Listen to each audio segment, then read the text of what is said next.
Hello everyone, मैं दीक्षा। स्वागत है आपका आपके अपने यूट्यूब चैनल पर। यूपीपीसीएस की प्रारंभिक परीक्षा को ध्यान में रखते हुए ये सीरीज आपकी चलाई जा रही है, जिसके अंतर्गत देखा जाए तो अभी डे 5 तक हमने जो कोर्स है उसको कंप्लीट कर लिया है। अभी आपका डे 6, जिसके अंतर्गत भारतीय राज्य व्यवस्था एवं शासन यानी कि पॉलिटी की एक मैराथन क्लास है, जिसके अंतर्गत आपके कुछ मेजर टॉपिक है उनको कवर किया जाएगा।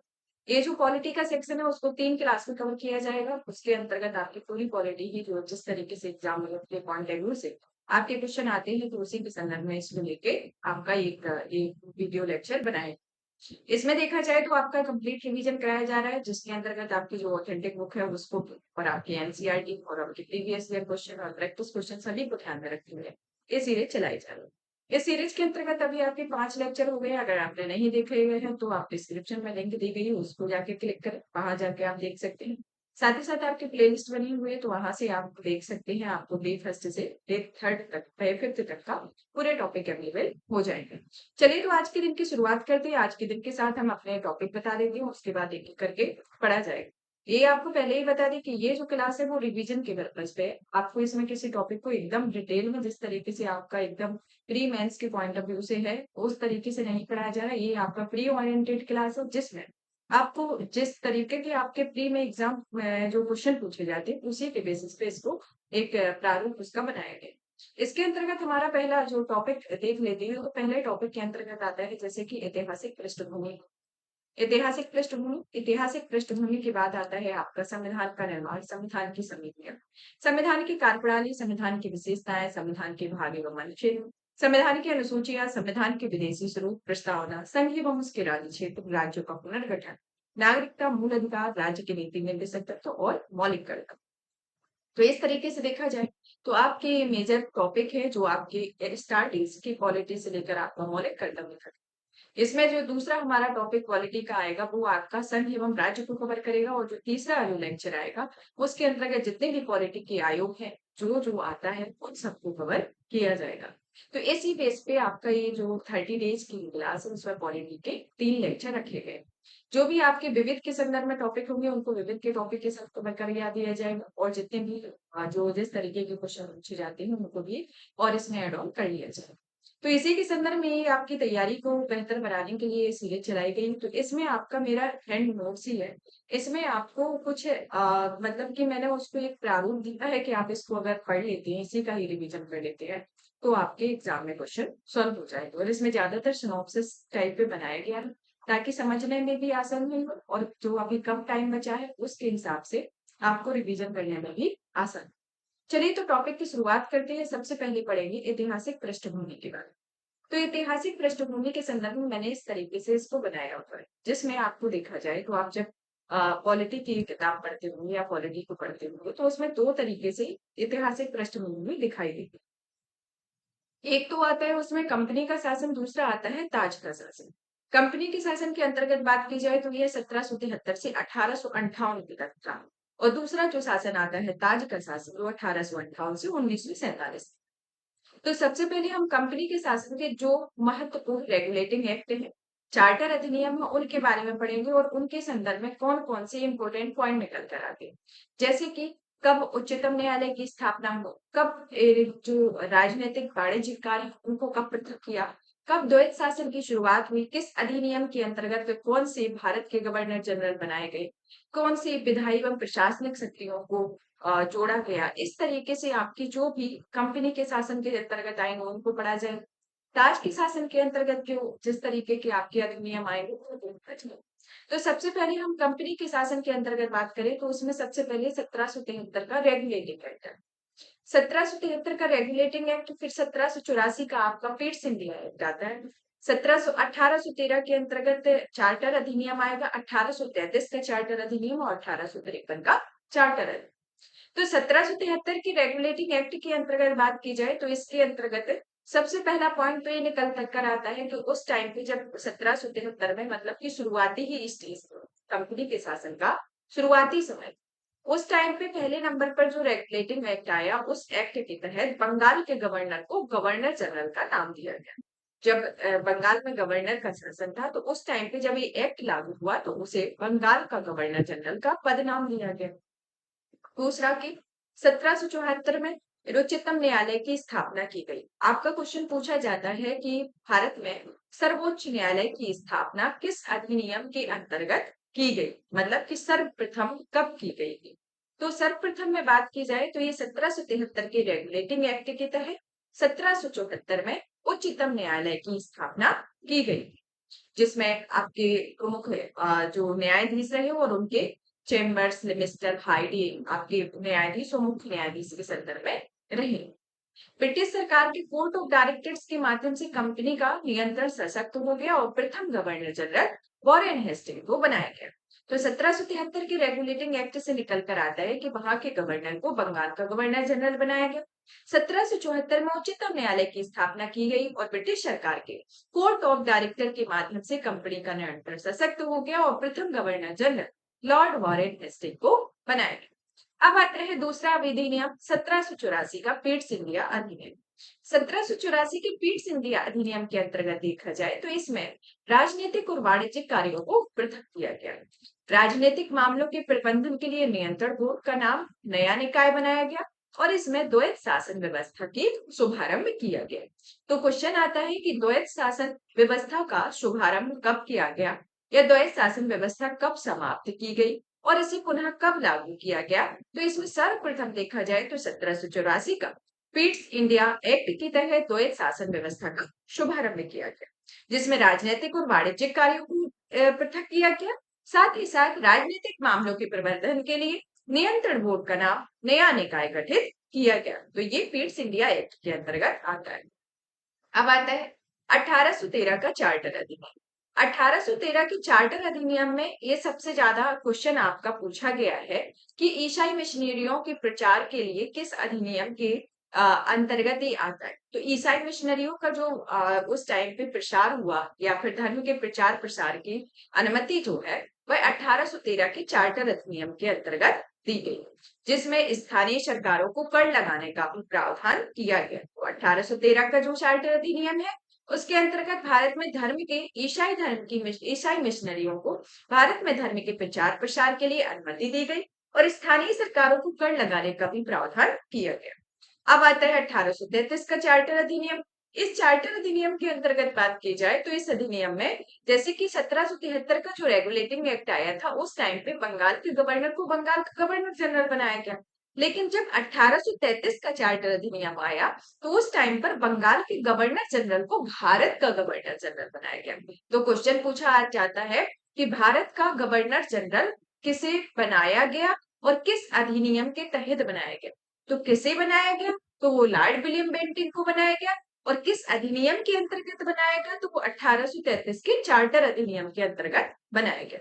ईस्ट इंडिया कंपनी जो थी एक व्यापारिक निकाय के रूप में की जाने वाली गतिविधियों को समाप्त कर दिया गया और चार्टर एक्ट 1833 के अंतर्गत सिविल सेवकों के लिए चयन के लिए जो खुली प्रतियोगिता परीक्षा का जो आयोजन शुरू किया गया।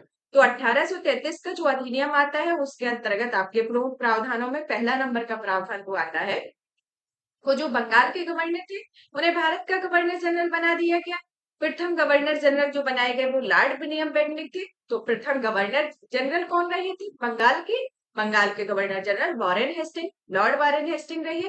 भारत के प्रथम governor general Lord William Bentinck रहे और ईस्ट इंडिया कंपनी के व्यापारिक निकाय के रूप में की जाने वाली गतिविधियों को समाप्त कर दिया गया और सिविल सेवकों के चयन के लिए खुली प्रतियोगिता परीक्षा का आयोजन भी 1833 के चार्टर अधिनियम के अंतर्गत किया गया। अब आता है 1853 का चार्टर अधिनियम। 1853 के चार्टर अधिनियम में पहली बार परिषद की विधायी एवं प्रशासनिक कार्यों को अलग कर दिया।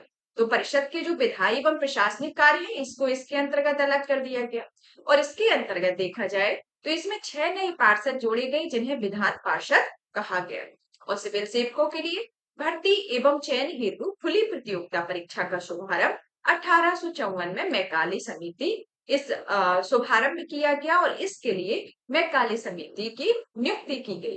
तो जो आपका सिविल सेवकों के लिए चयन के लिए खुली प्रतियोगिता परीक्षा का आयोजन किस अधिनियम के अंतर्गत किया गया, 1833 के अधिनियम के अंतर्गत। और सिविल सेवकों की भर्ती एवं चयन हेतु जो खुली प्रतियोगिता परीक्षा है उसका शुभारंभ 1854 में मैकाले समिति भी नियुक्त की गई और उसी टाइम पर यह अधिनियम के तहत इसको शुभारंभ किया गया।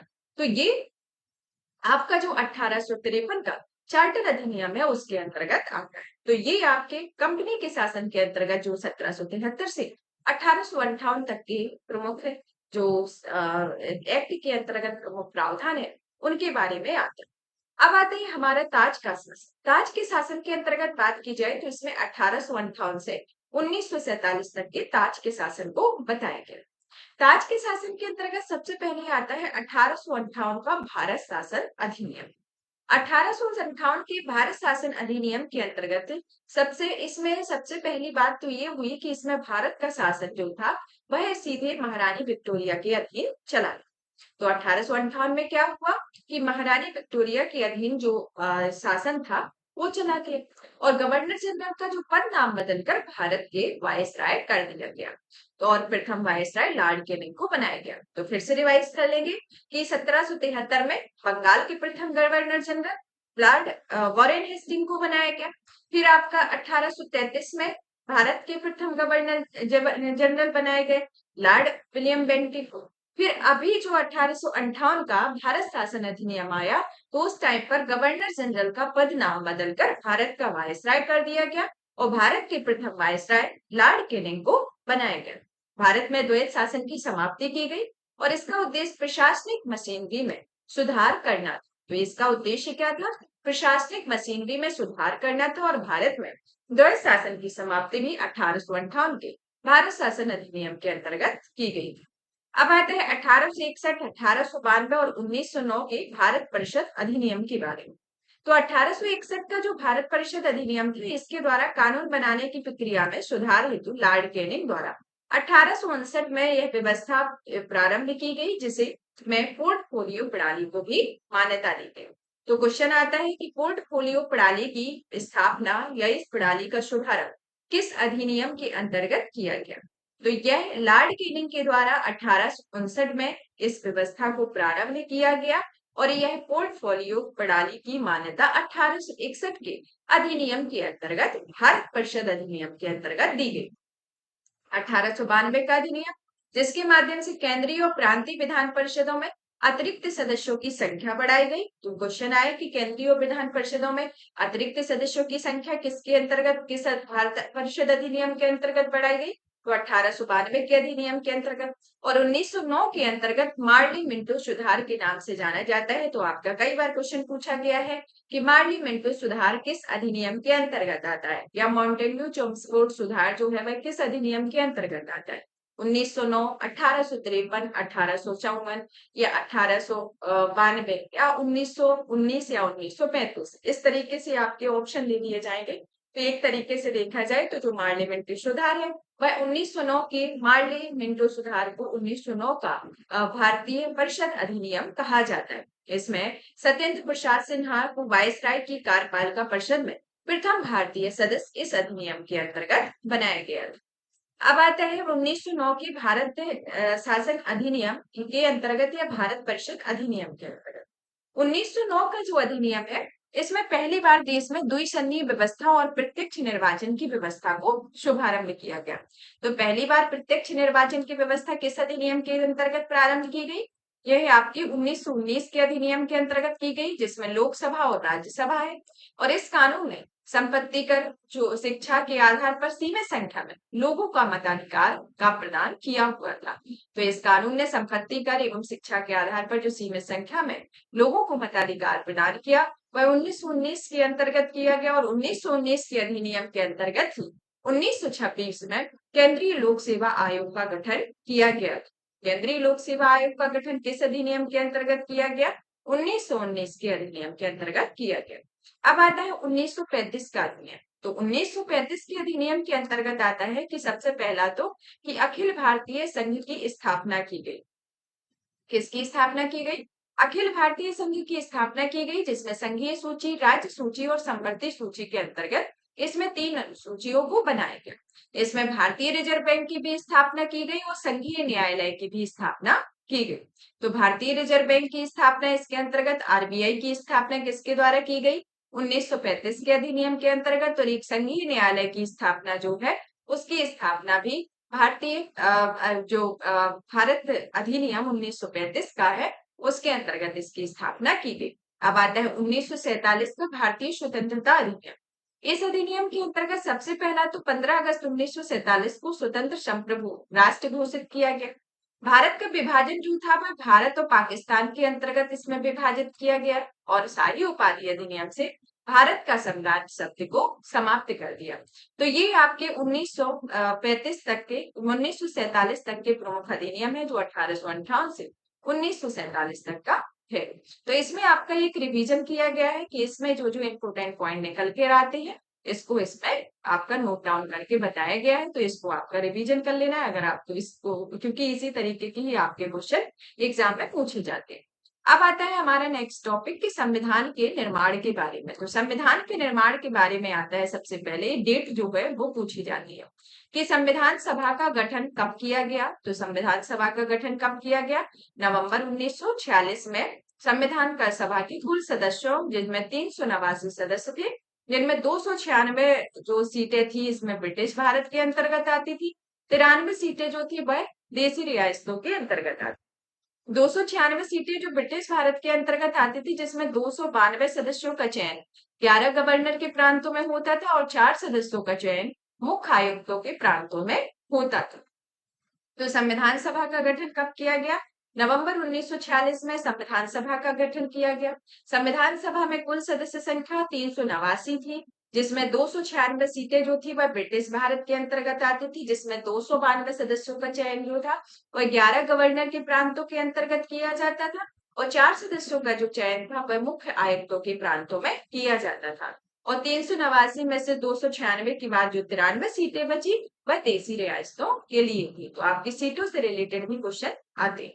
तो अब आता है कि संविधान सभा की कार्यप्रणाली के बारे में कि कौन स्थायी अध्यक्ष बनाए गए, कौन स्थायी अध्यक्ष बनाए गए, कब जो संविधान सभा पहली बैठक कब हुई, तो इनसे रिलेटेड आपके क्वेश्चन आते हैं। तो इनमें जो जो इम्पोर्टेंट डेट है उनको नोट डाउन किया गया है कि संविधान सभा की कार्यप्रणाली के अंतर्गत आता है कि पहली बैठक 9 दिसंबर 1946 को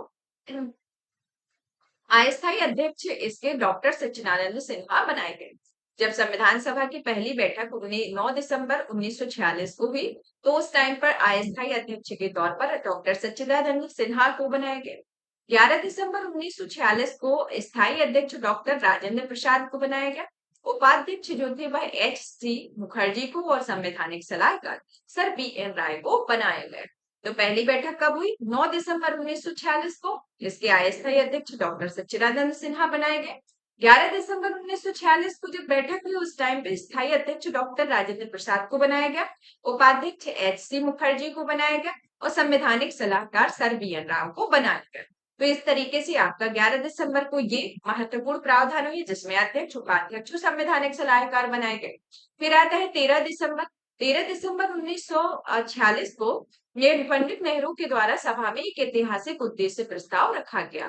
तो आपका कई बार एग्जाम में पूछा गया है कि उद्देश्य प्रस्ताव कब रखा गया था, तो कब रखा गया था और किसके द्वारा रखा गया था? तो ये 13 दिसंबर 1946 को पंडित जवाहरलाल नेहरू के द्वारा ऐतिहासिक उद्देश्य प्रस्ताव को पेश किया गया और 22 जनवरी 1947 को इस प्रस्ताव को सर्वसम्मति से स्वीकार कर लिया गया। संविधान सभा की कार्यप्रणाली के अंतर्गत पहले इंपोर्टेंट पॉइंट निकल करके आता है कि 9 दिसंबर 1946 को एक अस्थायी अध्यक्ष के तौर पर डॉक्टर सच्चिदानंद सिन्हा को बनाया गया। 11 दिसंबर 1946 को स्थायी अध्यक्ष डॉक्टर राजेंद्र प्रसाद, उपाध्यक्ष H.C. मुखर्जी और संवैधानिक सलाहकार सर B.N. राय को बनाया गया। 13 दिसंबर 1946 को पंडित नेहरू ने सभा में एक उद्देश्य प्रस्ताव रखा और 22 जनवरी 1947 को इस प्रस्ताव को सर्वसहमति से स्वीकार कर लिया गया। तो ये संविधान सभा की कार्यप्रणाली से रिलेटेड इंपोर्टेंट पॉइंट निकल कर आते हैं। अब आते हैं अन्य कार्य के बारे में, जिसमें पहला आता है कि मई 1949 में राष्ट्रमंडल में भारत की सदस्यता का सत्यापन किया। तो सर्वप्रथम क्या हुआ कि मई 1949 के अंतर्गत राष्ट्रमंडल में भारत की सदस्यता का सत्यापन किया गया। 22 जुलाई 1947 को राष्ट्रीय ध्वज अपनाएगा। तो राष्ट्रीय ध्वज कब अपनाया गया? 22 जुलाई 1946 को। 24 जनवरी 1950 को आपकी 4 महत्वपूर्ण घटनाएं कौन कौन सी? पहली तो एक ही राष्ट्रीय गान को अपनाया गया, दूसरी आती है राष्ट्रीय गीत को अपनाया गया, तीसरी आती है डॉक्टर राजेंद्र प्रसाद को प्रथम राष्ट्रपति नियुक्त किया गया और 24 जनवरी 1950 को संविधान सभा की अंतिम बैठक थी, जिसमें संविधान सभा की कुल 11 बैठकों में ये अंतिम बैठक रही थी। तो 24 जनवरी को 1950 को आपकी 4 इंपोर्टेंट डेट निकल कर आती है। पहली तो ये कि राष्ट्रीय गान अपनाया गया, राष्ट्रीय गीत अपनाया गया, डॉक्टर राजेंद्र प्रसाद को प्रथम राष्ट्रपति नियुक्त किया गया और 24 जनवरी 1950 को संविधान सभा की अंतिम बैठक की गई। तो ये 4 इंपोर्टेंट डेट मतलब कि 4 जो प्रमुख प्रावधान है वह एक ही डेट को किए गए। राष्ट्रीय ध्वज को 22 जुलाई 1947 को अपनाया गया और मई 1949 में राष्ट्रमंडल में भारत की सदस्यता का सत्यापन किया गया। और संविधान निर्माण में कुल समय के संदर्भ में बात की जाए तो कुल समय 2 साल 11 माह 18 दिन का समय संविधान निर्माण के समय लगा हुआ था। तो ये संविधान सभा से रिलेटेड जो भी इम्पोर्टेंट जो निर्माण हुआ था संविधान का, उसके से रिलेटेड जो भी इम्पोर्टेंट पॉइंट निकल कर आते हैं उनके बारे में आता है। अब आता है संविधान सभा की समितियों के बारे में। तो संविधान सभा की समितियों के बारे में देखा जाए तो संघ शक्ति समिति पहली समिति आती है, संघ शक्ति समिति, जिसके अध्यक्ष जवाहरलाल नेहरू थे और संघीय संविधान समिति के अध्यक्ष भी जवाहरलाल नेहरू थे। तो पंडित जवाहरलाल नेहरू किसके अध्यक्ष थे? संघ शक्ति समिति और संघीय संविधान समिति। तो इनकी जो समितियां हैं इनमें दो संघ आ रहे हैं। तो संघ शक्ति समिति और संघीय संविधान समिति जो है वह पंडित जवाहरलाल नेहरू की है।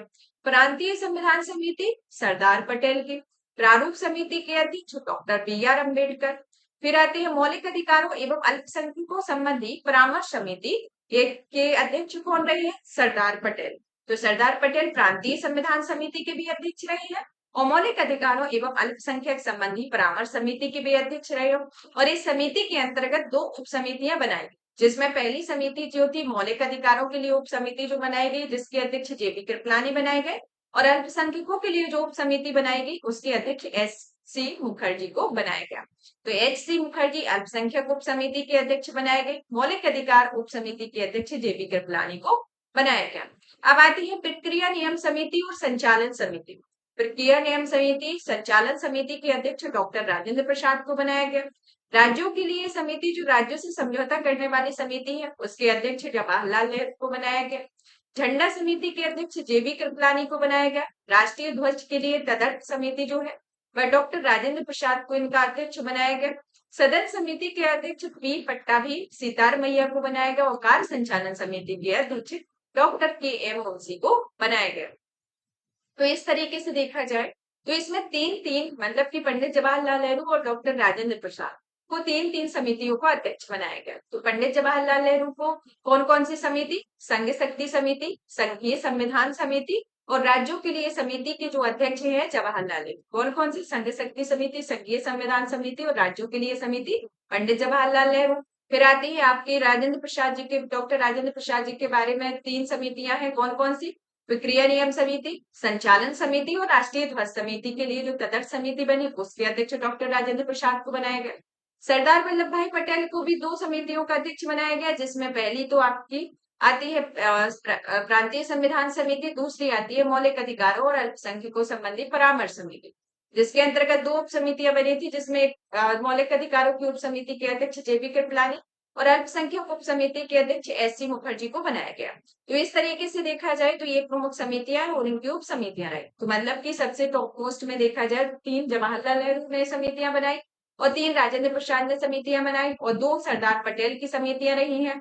और एक समितियों में जैसे कि जेबी कृपलानी की झंडा समिति, राष्ट्रीय ध्वज तदर्थ समिति डॉक्टर राजेंद्र प्रसाद, सदन समिति वी पट्टाभी सीतारमैया और कार्य संचालन समिति के.एम. मुंशी। तो इस तरीके से याद करेंगे तो याद हो जाएगा। अब प्रारूप समिति के बारे में बात करें तो प्रारूप समिति में देखा जाए तो इसका गठन जो है 29 अगस्त 1947 को हुआ, क्योंकि प्रारूप समिति से भी आपके क्वेश्चन पूछे जाते हैं कि इसके अध्यक्ष सदस्यों के लेकर या फिर कई बार होता है कि इसमें कौन कौन से अध्यक्ष शामिल रहे और से किस पार्टी से रहे, तो इससे रिलेटेड आपके क्वेश्चन आते हैं।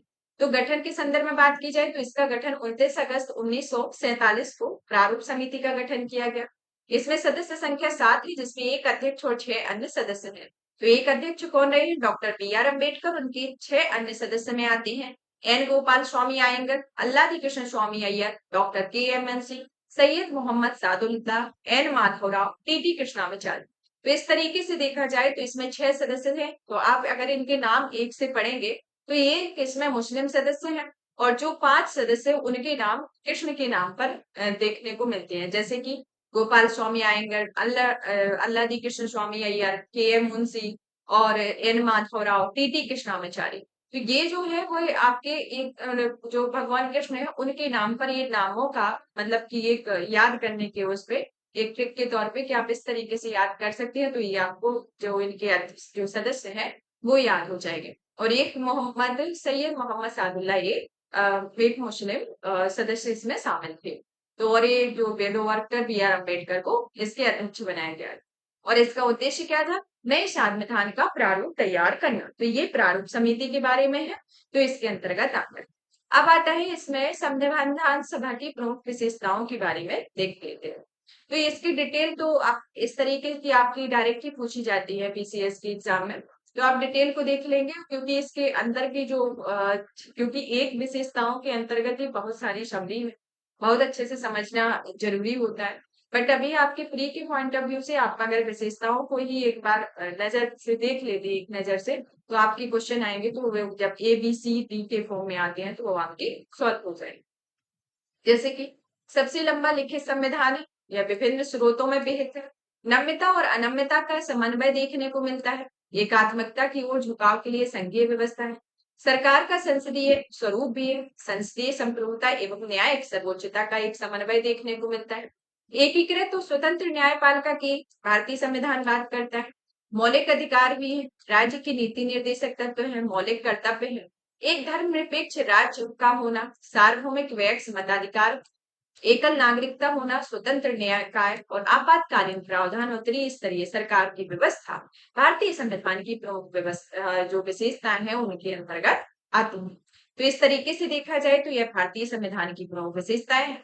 अब आता है कि संविधान सभा की सदस्यों की संख्या के बारे में। अभी हमने पहले पढ़ा हुआ है कि कुल 389 सदस्य थे, जिसमें 296 सदस्य अलग और आपके 94 सदस्यों को अलग अलग से रखा गया।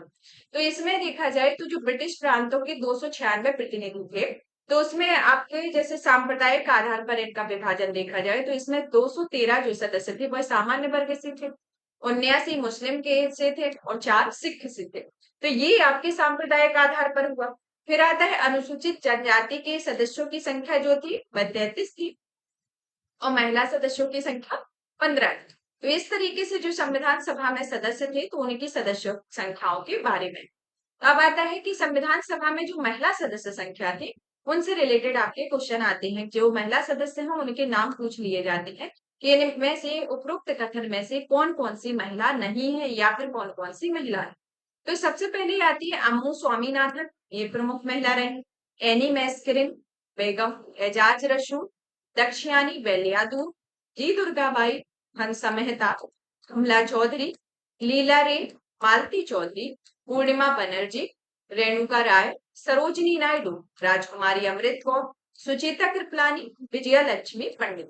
तो कौन कौन सी महिलाएं हैं?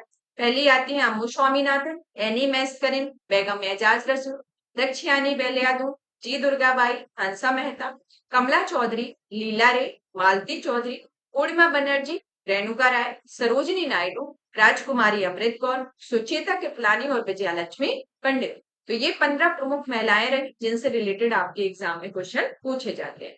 अब आता है हमारा नेक्स्ट टॉपिक संविधान के भाग एवं उससे संबंधित अनुच्छेद के बारे में।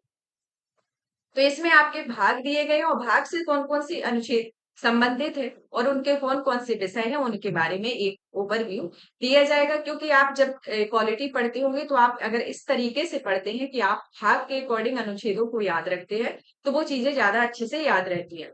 जैसे कि भाग एक आपने याद किया कि भाग एक के अंतर्गत अनुच्छेद 1 से 4 आता है, तो अनुच्छेद 1 से 4 आता है तो संघ एवं उसका राज्य क्षेत्र हुआ। तो अगर जैसे कोई आर्टिकल है और उससे रिलेटेड आप इस तरीके से याद कर लेते हैं तो उसमें क्या होता है कि कई बार आप मिस कर रहे हैं कि आपका ये वाला आर्टिकल किससे रिलेटेड, जैसे ये स्टार्टिंग के आर्टिकल ठीक है, आगे के जितने भी आर्टिकल है जो संघ और राज्य से रिलेटेड है तो किस में किसकी भागीदारी ज्यादा होती है या वित्तीय संबंधों से रिलेटेड होते हैं। तो आप जब भाग के अकॉर्डिंग याद करते हैं, तो अगर आपको नहीं भी आ रहा है तो एक कॉमन सेंस के थ्रू भी आप आंसर को टिक मार्क कर सकते हैं, क्योंकि ये याद है कि इस भाग के अंतर्गत इतने से इतने आर्टिकल आते हैं, इतने से इतने आर्टिकल में आता है, तो ये क्वेश्चन पूछा गया है। तो इससे अगर आप जैसे कि वो जो मिलाप वाला क्वेश्चन आता है या फिर कॉमन सेंस के थ्रू जिस तरीके से क्वेश्चन को टिक मार्क करते हैं, तो इसमें बड़ी आसानी होती है।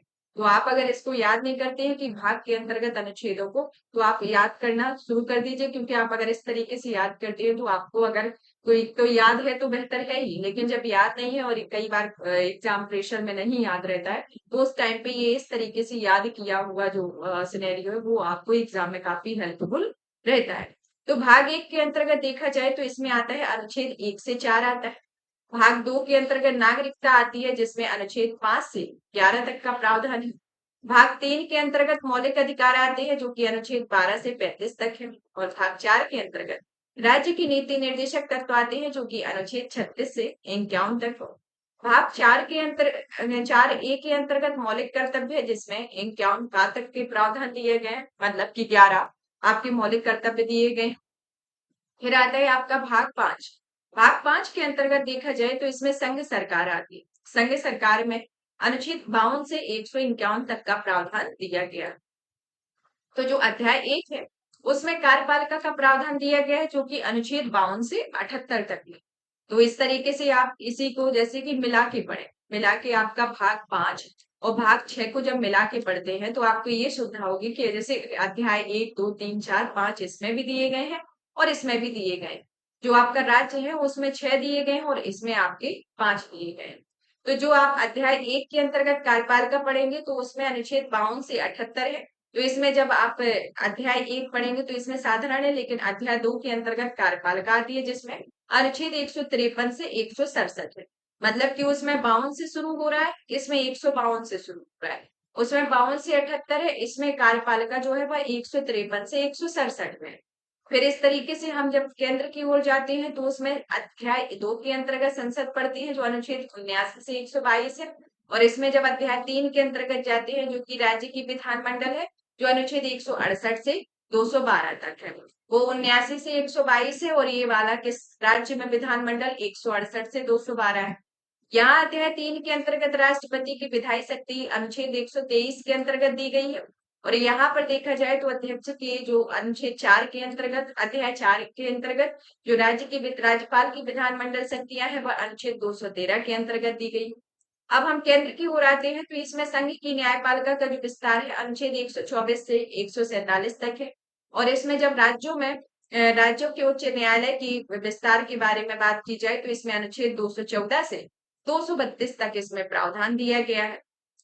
तो इस तरीके से फिर आता है अध्याय 5, जिसमें भारत का नियंत्रक एवं महालेखा परीक्षक का प्रावधान दिया गया है, जो अनुच्छेद 148 से 151 तक है। और इसमें आता है अधीनस्थ न्यायालय, जो कि अनुच्छेद 232 से 237 तक। तो इस तरीके से आप याद करते हैं तो याद रहेगा। तो संघ में अध्याय 1 के अंतर्गत कार्यपालिका, जो कि अनुच्छेद 52 से 78 है।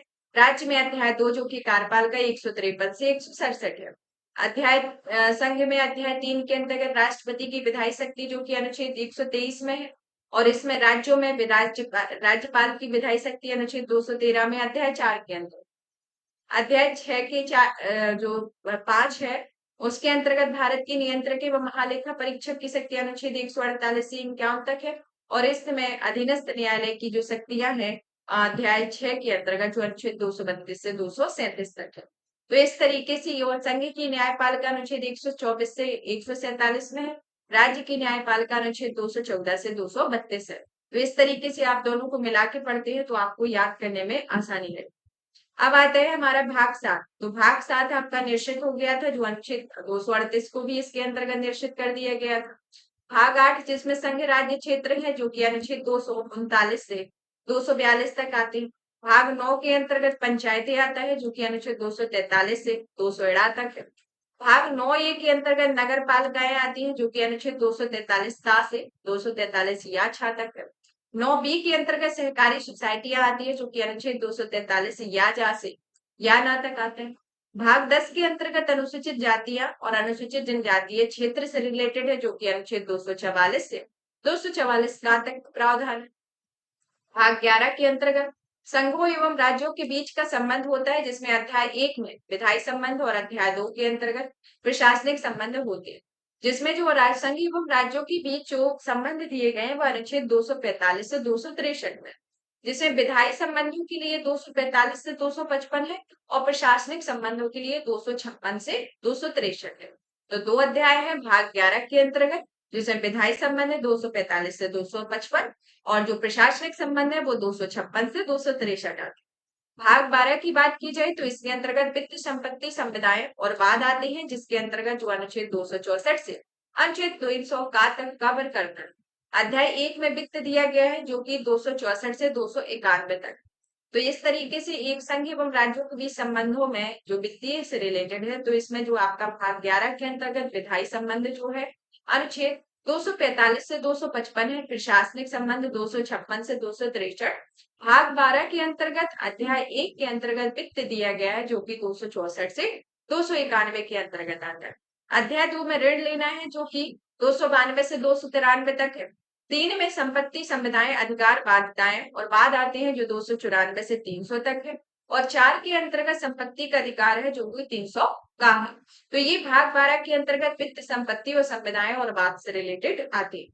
भाग 13 के अंतर्गत भारत के राज्य क्षेत्र के बीच व्यापार वाणिज्य और समागम है, जिसके अंतर्गत अनुच्छेद 301 से 307 तक का प्रावधान है। भाग 14 के अंतर्गत संघ एवं राज्यों के बीच अधीन सेवाएं आती हैं जो कि अनुच्छेद 308 से 323 तक है। अध्याय 1 में सेवाएं जो अनुच्छेद 308 से 314 में है। दूसरा आता है लोक सेवा आयोग, जिसमें अनुच्छेद 315 से 323 आती है। भाग 14 ए के अंतर्गत आता है अधिकरण जो कि अनुच्छेद 323 का से 323 खा तक आता है। भाग 15 में निर्वाचन आता है जो कि अनुच्छेद 324 से 329 का तक है। भाग 16 में अनुसूचित जाति, अनुसूचित जनजाति, पिछड़े वर्ग एवं आंग्ल भारतीयों को संबंध में विशेष प्रावधान जो है वह 330 से 342 तक आता है। भाग 17 के अंतर्गत राजभाषा दी गई है जो कि 343 से 351 तक के प्रावधान दिए गए हैं, जिसमें संघ की भाषा से रिलेटेड जो प्रावधान है वह अनुच्छेद 343 से 344 में है। प्रादेशिक भाषाओं से संबंधित प्रावधान 345 से 347 में। सर्वोच्च न्यायालय और उच्च न्यायालय आदि की भाषा के लिए जो प्रावधान है अनुच्छेद 348 से 349 में है और विशेष निर्देश जो है वह अनुच्छेद 350 से 351 तक दिए गए।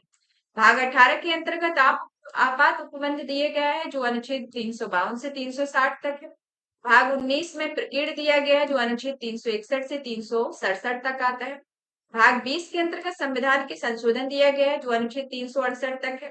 भाग 21 के अंतर्गत अस्थायी संक्रमणशील और विशेष उपबंध दिए गए जो अनुच्छेद 359 से 392 तक है और संविधान भाग 22 के अंतर्गत संविधान संक्षिप्त नाम हिंदी में प्राधिकृत पाठ और निरसन दिए गए जो कि अनुच्छेद 352 से 395 तक के प्रावधान को कवर करते हैं। तो इस तरीके से देखा जाए तो ये संविधान के भाग, उनके विषय और ये अनुच्छेद के बारे में प्रावधान दिया गया है, जिसके अंतर्गत आपके पूरे अनुच्छेद एक मोटा मोटी तौर पर कवर होते हैं।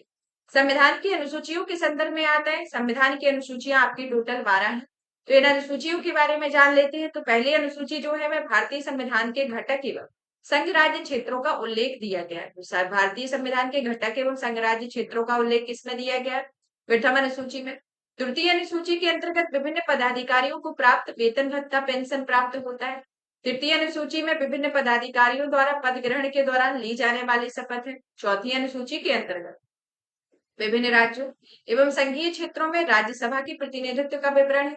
पांचवी अनुसूची में अनुसूचित क्षेत्रों और अनुसूचित जनजाति के प्रशासन एवं नियंत्रण के बारे में उल्लेख किया गया। छठी अनुसूची के अंतर्गत असम, मेघालय, त्रिपुरा, मिजोरम राज्यों के जनजातीय क्षेत्रों के प्रशासन के बारे में उपबंध। सातवीं अनुसूची के अंतर्गत आता है केंद्र एवं राज्यों के बीच शक्तियों का बंटवारा, जिसमें संघ सूची, राज्य सूची और संवर्ती सूची। आठवीं अनुसूची के अंतर्गत इसमें आता है संविधान द्वारा मान्यता प्राप्त भाषाएं आती। नौवीं अनुसूची में भू सुधारों और जमींदारी प्रणाली के उन्मूलन से संबंधित राज्य विधानमंडलों और अन्य मामलों में संबंधित संसद के अधिनियम और विनिमय का प्रावधान दिया गया। 10वीं अनुसूची के अंतर्गत दल बदल के आधार पर संसद और विधानसभा के सदस्यों की निर्भरता के बारे में उपबंध दिया गया। 11वीं अनुसूची के अंतर्गत पंचायतों की शक्तियां, प्राधिकरण व जिम्मेदारियां आती है और 12वीं अनुसूची में नगर पालिका की शक्तियां, प्राधिकार व जिम्मेदारियां आती है।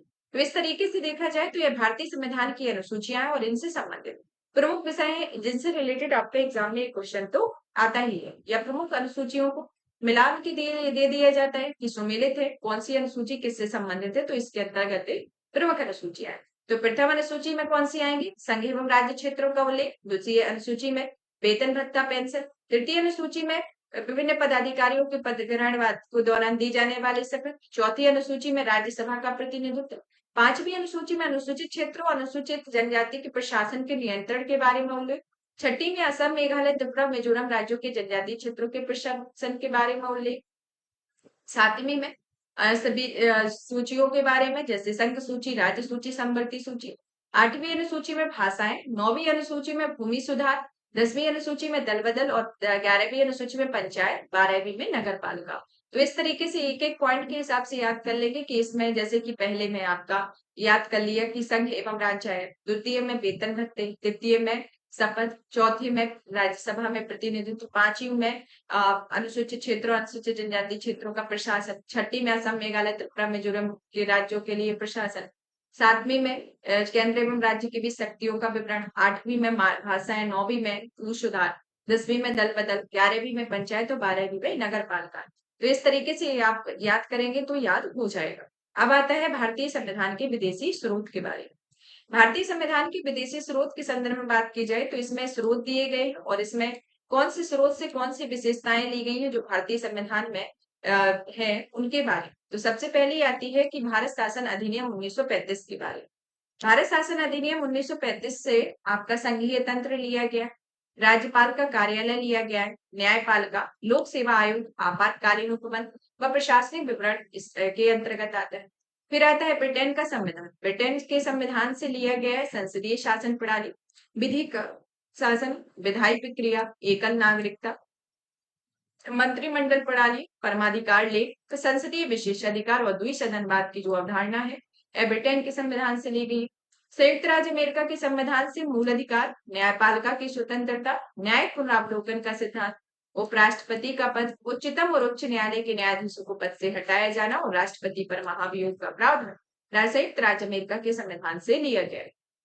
आयरलैंड के संविधान से राज्य की नीति निर्देशक सिद्धांत लिए गए हैं। राष्ट्रपति के निर्वाचन की पद्धति और राज्यसभा के लिए सदस्यों का नामांकन आयरलैंड के संविधान से लिया गया।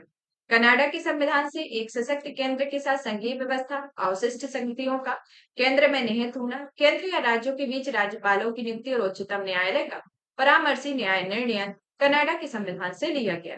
ऑस्ट्रेलिया के संविधान से आता है समवर्ती सूची, व्यापार और वाणिज्यिक समागम की स्वतंत्रता और संसद के दोनों सदनों की संयुक्त बैठक का जो प्रावधान है वह ऑस्ट्रेलिया के संविधान से लिया गया है। जर्मनी के वाइमर संविधान से आपका आपातकाल के समय मूल अधिकारों का स्थगन जर्मनी के वाइमर संविधान से लिया गया। सोवियत संघ या पूर्व के संविधान से मूल कर्तव्य और प्रस्तावना में न्याय, जिसमें सामाजिक, आर्थिक और राजनीतिक आदर्श को लिया गया। फ्रांस के संविधान से गणतंत्रात्मक और प्रशासनिक प्रस्तावना में स्वतंत्रता, समानता और बंधुता के आदर्श को लिया गया। दक्षिण अफ्रीका के संविधान से संविधान में संशोधन प्रक्रिया और राज्यसभा के सदस्यों का निर्वाचन का प्रावधान और जापान के संविधान में विधि द्वारा स्थापित प्रक्रिया को लिया गया। तो ये टोटल 11 देश है जिसमें आपके 10 देश और एक भारतीय शासन अधिनियम यानी कि 1935 है उसको लिया गया है, जिसमें 10 देश और 10 एक भारत शासन अधिनियम, मतलब कि इसको जोड़कर 11वां स्रोत है। इन सभी से एक प्रमुख विशेषताएं भारतीय संविधान में ली गई। अब आता है हमारा नेक्स्ट टॉपिक उद्देशिका की बात। अभी तक हमने देखा जाए तो पहले ऐतिहासिक पृष्ठभूमि को पढ़ा, संविधान की निर्माण प्रक्रिया, विशेषताएं, जो सदस्य संख्या है, समितियां, उसके बाद विदेशी स्रोत, भाग, अनुच्छेद, अनुसूचियां, इन सब के बारे में जाना। अब पढ़ते हैं उद्देशिका के बारे में, क्योंकि उद्देशिका से रिलेटेड आपके क्वेश्चन आते हैं। इसको थोड़ा डिटेल में पढ़ेंगे, कितने तरीके के न्याय होते हैं, कितनी तरीके की स्वतंत्रता होती है, किस तरीके की समता होती है, क्योंकि ऐसा आपका क्वेश्चन डायरेक्ट ही पूछा जाता है। अब आता है कि हम भारत के लोग भारत को संपूर्ण प्रभुत्व संपन्न समाजवादी पंथनिरपेक्ष लोकतांत्रिक गणराज्य बनाने के लिए उनके समस्त नागरिकों को सामाजिक, आर्थिक, राजनीतिक न्याय, विचार अभिव्यक्ति, विश्वास, धर्म, उपासना की स्वतंत्रता, प्रतिष्ठा और अवसर की समता प्राप्त कराने के लिए उन सब में व्यक्ति की गरिमा और राष्ट्र की एकता और अखंडता सुनिश्चित करने वाली बंधुता बढ़ाने के लिए दृढ़ संकल्प होकर अपनी इस संविधान सभा में आज तारीख 26 नवंबर 1949 ईस्वी को एतक द्वारा इस संविधान को अंगीकृत, अधिनियमित और आत्मार्पित करते। तो ये हमारी प्रस्तावना है। प्रस्तावना को इंग्लिश में भी पढ़ लेते हैं, जिसमें कि we the people of India having solemnly resolved to consolidate India into a sovereign socialist secular democratic republic and to secure to all its citizens justice, social, economic and political liberty of thought, expression, belief, faith and worship, equality of status and of the opportunity and promote among them all of fraternity, assuring the dignity of the individual and the unity and integrity of the nation. In our Constitution Assembly, this 26th day of November 1949, to hereby adopt, enact and give to ourselves this Constitution.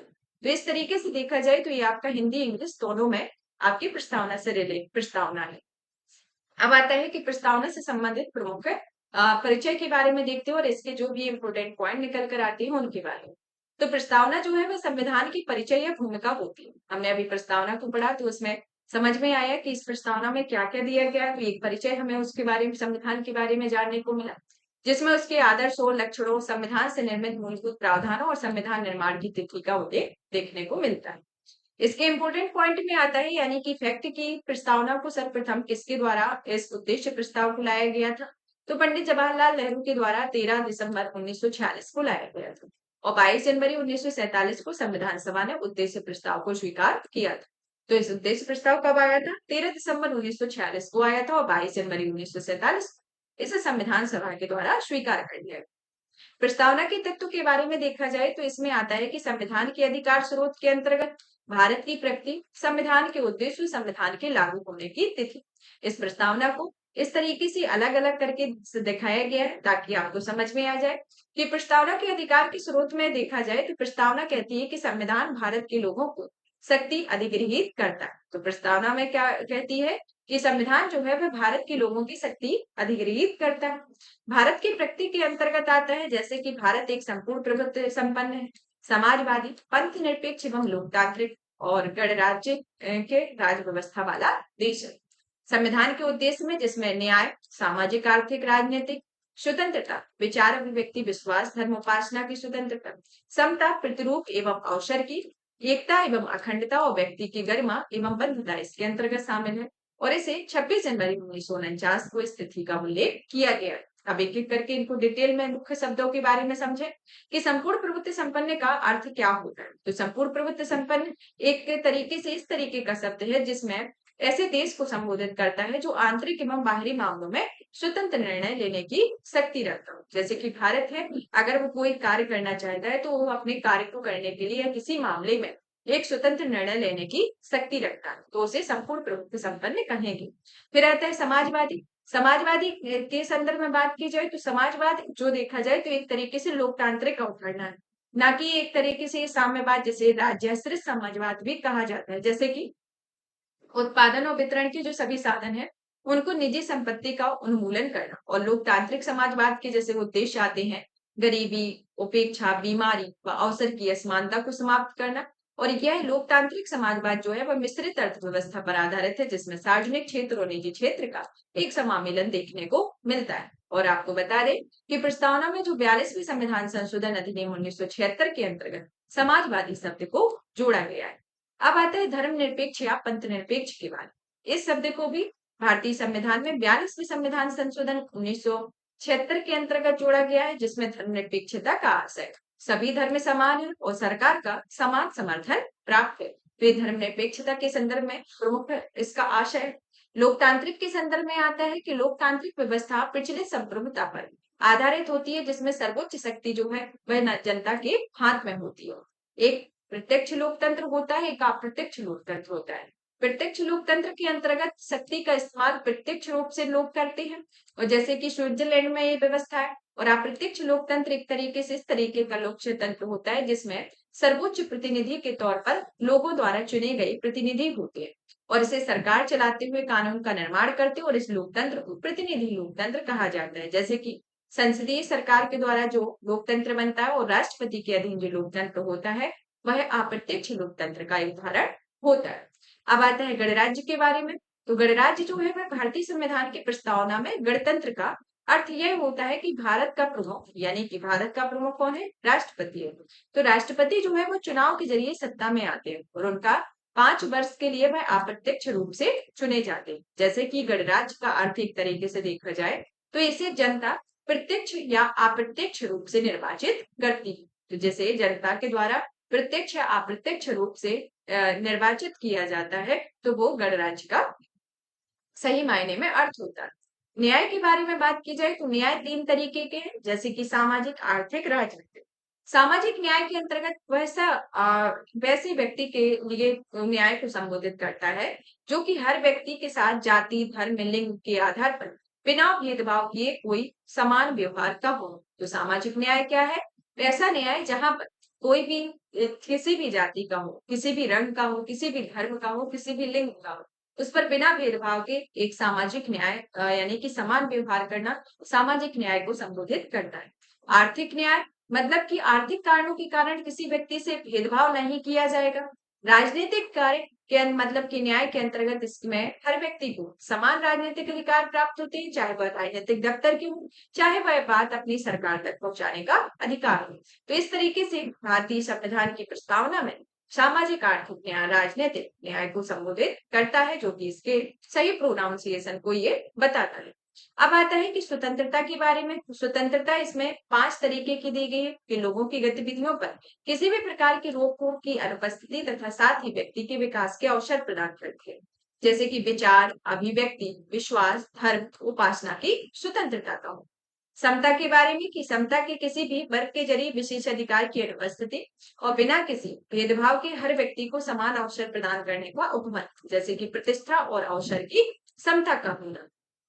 बंधुता या बंधुत्व के बारे में एक भावचारी की भावना व्यक्ति की गरिमा से रिलेटेड आता है कि प्रत्येक व्यक्ति को मानवीय गरिमा से पूर्ण जीवन जीना। एकता और अखंडता के संदर्भ में आता है कि एकता एक मनोवैज्ञानिक संकल्पना है जो नागरिकों के बीच एक होने के भाव को बढ़ावा देती है, और अखंडता 42वें संविधान संविधान संशोधन अधिनियम 1976 के अंतर्गत इस शब्द को जोड़ा गया। अखंडता जो है वह एक भौगोलिक संकल्पना है जो इस बात पर बल देती है कि भारत का क्षेत्र या भूभाग उससे अलग अलग ना हो। तो यह एकता और अखंडता के संदर्भ में आता है। और ये जो 42वें संविधान संशोधन अधिनियम में के अंतर्गत जो प्रावधान किए गए, मतलब कि इसके अंतर्गत जो 3 समाजवादी, पंथ निरपेक्ष और अखंडता को जोड़ा गया, तो यह स्वर्ण सह समिति की सिफारिश के आधार पर इसे संविधान की प्रस्तावना में जोड़ा गया। तो इस तरीके से पूछा जाता है कि जो भारतीय संविधान संशोधन संविधान की प्रस्तावना में 42वें संविधान संशोधन अधिनियम 1976 के अंतर्गत जो एक प्रमुख शब्द समाजवादी, पंथ निरपेक्ष और अखंडता को जोड़ा गया, वह किस समिति की सिफारिश के आधार पर जोड़ा गया? तो वह स्वर्ण सह समिति की सिफारिश के आधार पर जोड़ा गया। अब आता है हमारा नेक्स्ट टॉपिक भाग 1, जिसके अंतर्गत हम पढ़ेंगे संघ एवं उसका राज्य क्षेत्र, जो कि अनुच्छेद 1 से 4 तक में आते हैं। तो भारत के संविधान में भारत जो देखा जाए तो वह राज्यों का संघ है, जिसमें 28 राज्य प्रेजेंट टाइम में और 8 केंद्र शासित प्रदेश। जिसमें अनुच्छेद 1 जो कहता है वह कहता है कि भारत अर्थात इंडिया जो है वह राज्यों का संघ होगा।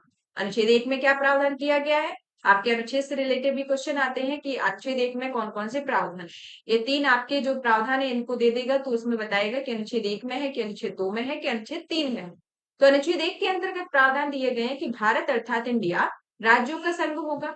और 2 के अंतर्गत इसी में अनुच्छेद 1 के अंतर्गत जो उसका सब क्लॉज दूसरा आता है, उसमें कहा गया है कि राज्य एवं राज्य क्षेत्र वे होंगे जो पहली अनुसूची में भी निर्दिष्ट।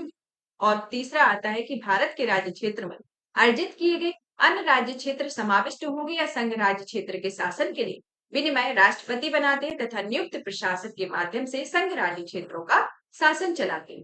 तो संघ राज्य क्षेत्रों में आपने देखा होगा तो वहां राज्यपाल या एक प्रशासक को नियुक्त किया जाता है। तो उनकी नियुक्ति के लिए जो शासन चलाते हैं उनकी विनिमय जो है संघ राज्य क्षेत्र का वह राष्ट्रपति बनाते हैं। और जो अर्जित किए गए क्षेत्र है उनके लिए भी, और जो संघ राज्य क्षेत्रों में शासन जो प्रशासक के माध्यम से जो शासन चलाया जाता है उनका विनिमय राष्ट्रपति के द्वारा किया जाता है। और संघ एवं राज्यों के क्षेत्र जो वे होंगे जो कि पहली अनुसूची में वर्णित हो, यानी कि जो निर्दिष्ट हो। और भारत अर्थात इंडिया जो होगा वह राज्यों का संघ होगा। तो अनुच्छेद 1 के अंतर्गत ये प्रमुख प्रावधान किए गए। अनुच्छेद 2 के अंतर्गत प्रावधान किया गया है कि भारत की संसद को विधि द्वारा ऐसे निबंधनों और शर्तों पर जो वह ठीक समझे संघ में नए राज्यों का प्रयोग और उनकी स्थापना की शक्ति का प्रावधान किया गया है। तो ये जो नए राज्यों के प्रवेश के संबंध में प्रावधान किस अनुच्छेद के अंतर्गत दिया गया है? अनुच्छेद 2 के अंतर्गत दिया गया है। जैसे से देखा जाए तो 35वें संविधान संशोधन अधिनियम जो हुआ था उसके अंतर्गत भारत सिक्किम को भारत का संयुक्त राज्य बनाया गया था और 36वें संविधान संशोधन के अंतर्गत भारत संघ राज्य क्षेत्र का जो दर्जा है सिक्किम को दिया गया। तो 35वें संविधान संशोधन के अंतर्गत सिक्किम को भारत का संयुक्त बनाया गया। 36वें संविधान संशोधन के अंतर्गत सिक्किम को भारत संघ राज्य में राज्य का दर्जा दिया गया। और जो नए राज्यों के प्रवेश और उनकी स्थापना की शक्ति का प्रावधान किसमें दिया गया? अनुच्छेद 2 के अंतर्गत दिया गया। नए राज्यों के निर्माण और वर्तमान राज्य क्षेत्रों की सीमाओं, क्षेत्रों और नामों में परिवर्तन के द्वारा परिवर्तन की जो संसद विधि जो है वह अनुच्छेद 3 के अंतर्गत दी गई है। तो नए राज्यों की जो स्थापना है वह अनुच्छेद 3 में, अनुच्छेद 2 में और अनुच्छेद 3 के अंतर्गत नए राज्यों का निर्माण, वर्तमान राज्यों के क्षेत्रों, सीमाओं और नामों में जो परिवर्तन होगा संसद विधि बनाकर कर सकती है। तो ये संसद को प्रावधान दिया गया है, अधिकार दिया गया है कि जो नए राज्यों के नामों में परिवर्तन होगा, उनकी सीमाओं में परिवर्तन होगा या राज्यों के क्षेत्र में जो परिवर्तन किया जाएगा वह सब संसद की विधि द्वारा अधिनियमित होगा।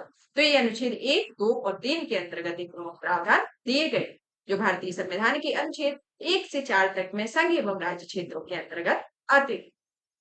अब आता है दूसरा, देखा जाए तो राज्यों की पुनर्गठन के बारे में, क्योंकि पुनर्गठन से रिलेटेड आपके क्वेश्चन आते हैं कि किस राज्य का कब गठन किया गया।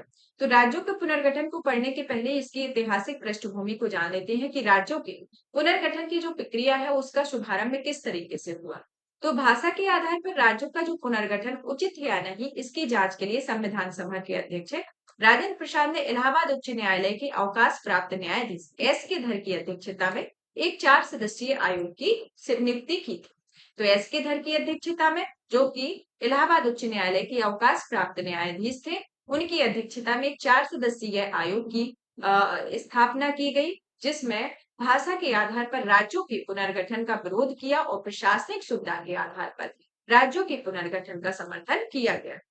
धर आयोग के द्वारा निर्णय दिया गया कि इसमें परीक्षा करने के लिए, इनके निर्णयों की जो परीक्षा करने के लिए कांग्रेस कार्य समिति ने जयपुर अधिवेशन में जवाहरलाल नेहरू, वल्लभ भाई पटेल, पट्टाभी सीतारमैया की एक समिति का गठन किया और इस समिति में भाषाई आधार पर राज्यों के पुनर्गठन की मांग को खारिज कर दिया। नेहरू, पटेल और सीतारमैया जो रहे उनकी समिति को जेबीपी समिति कहा जाता है।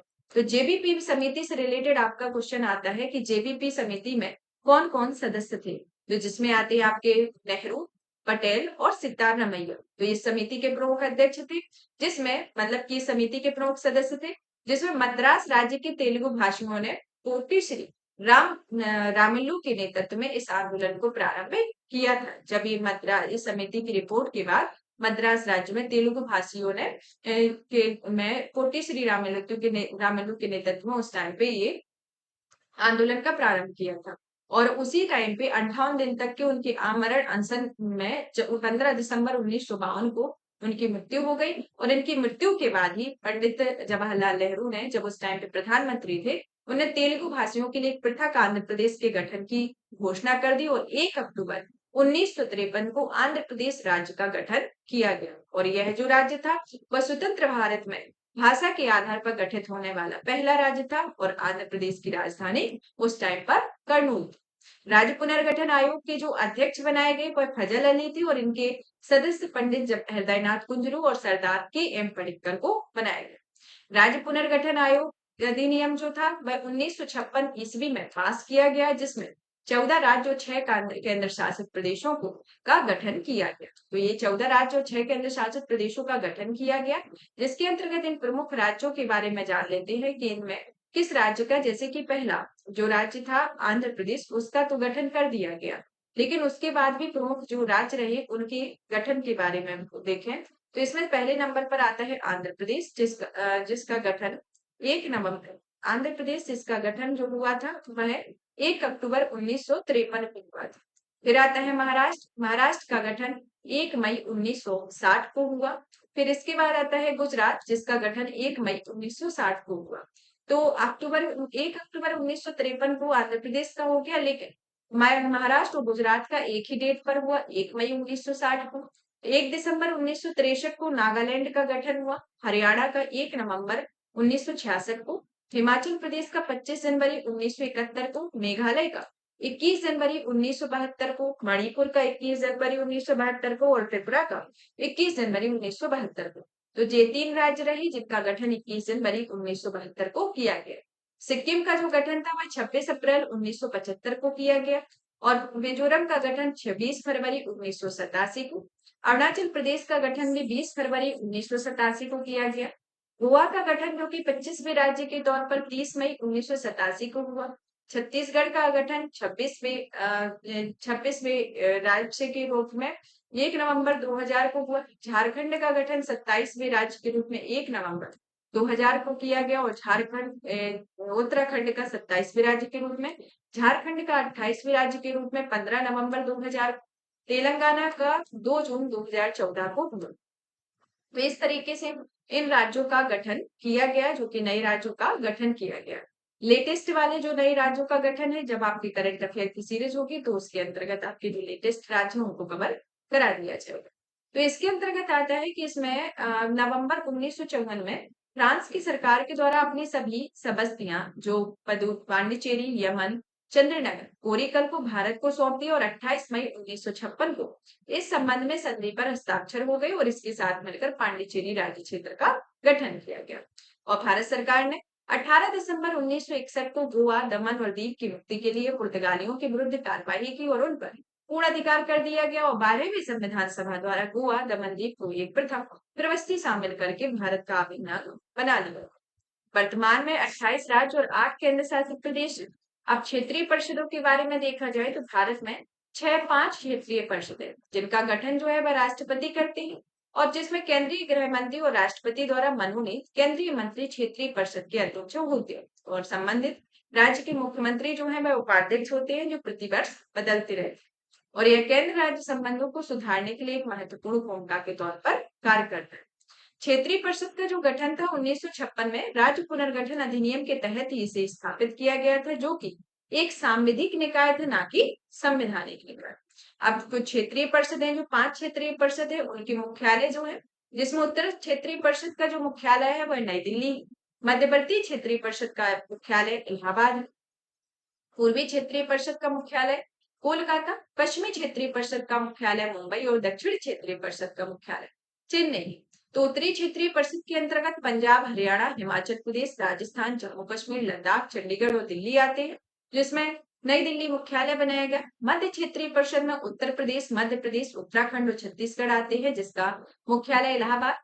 पूर्वी क्षेत्रीय परिषद में बिहार, पश्चिम बंगाल, उड़ीसा, झारखंड, असम, सिक्किम, मणिपुर, त्रिपुरा, मेघालय, नागालैंड, अरुणाचल प्रदेश और मिजोरम आते हैं, जिसका मुख्यालय कोलकाता। पश्चिमी क्षेत्रीय परिषद जिसमें गुजरात, महाराष्ट्र, गोवा, दमन एवं दीव, दादर एवं नागर हवेली और जो मुख्यालय है वही बनाया गया।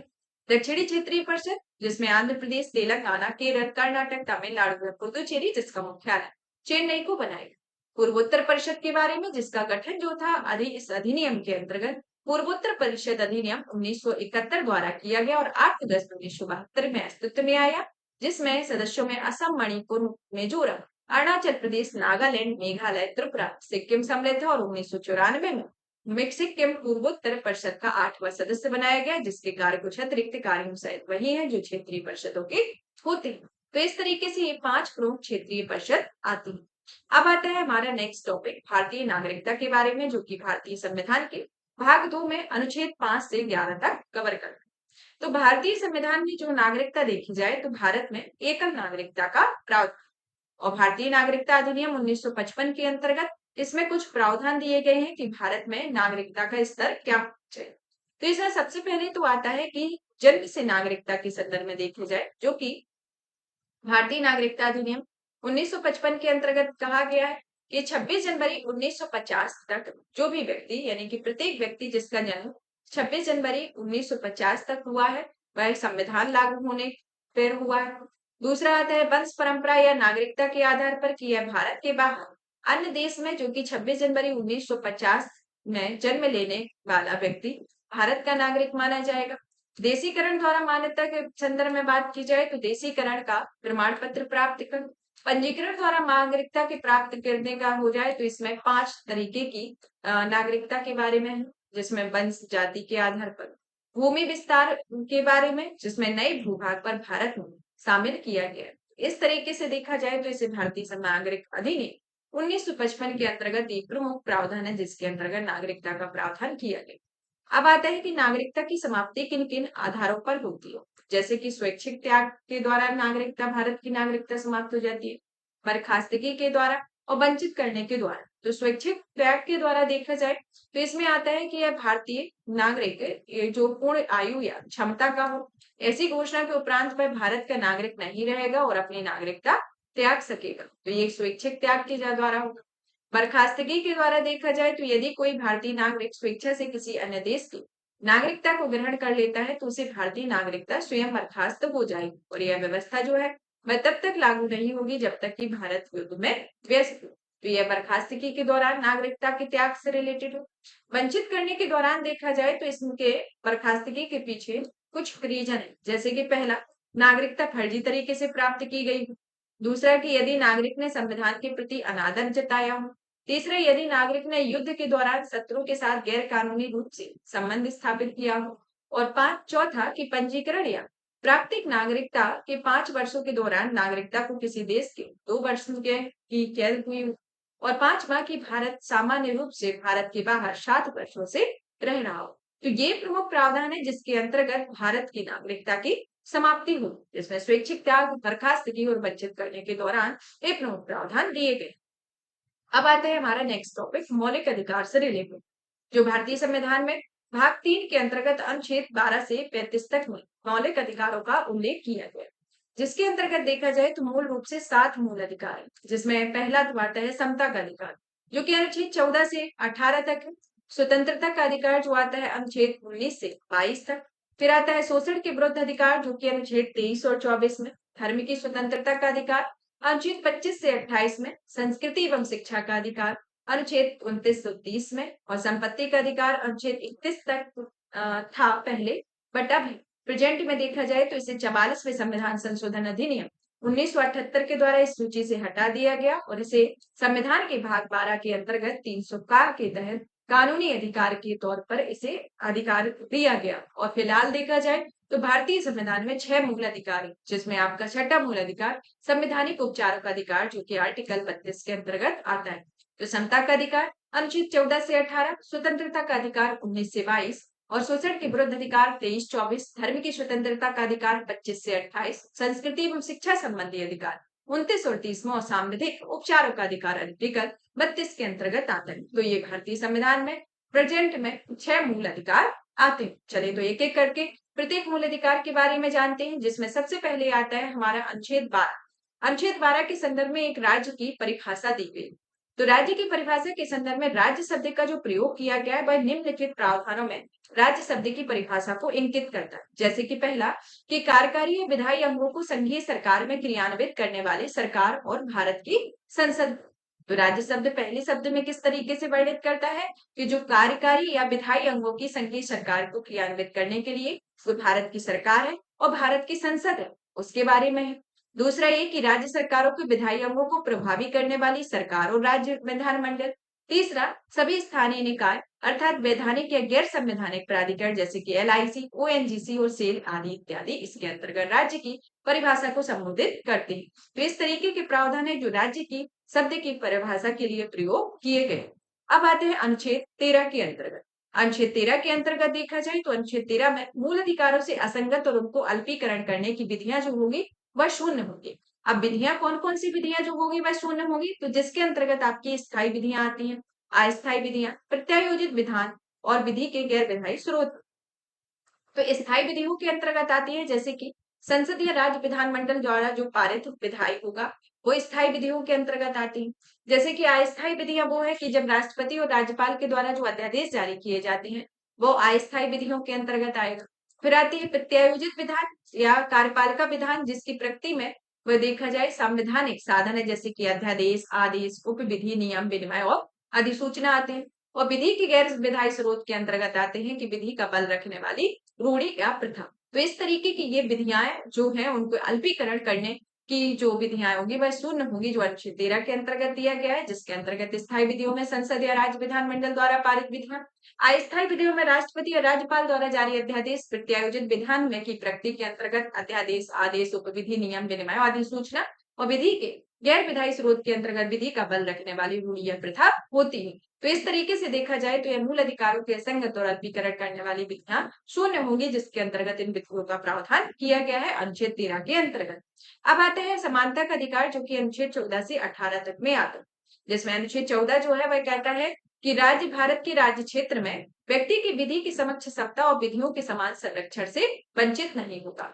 तो किस तरीके का प्रावधान दिया गया है कि व्यक्ति को विधि की समक्ष समता या विधि के समान संरक्षण से वंचित नहीं किया जाएगा। अब आता है कि इसमें दो पॉइंट निकल कर आते हैं। पहला तो ये कि विधि की समक्ष समता और विधि के समान संरक्षण।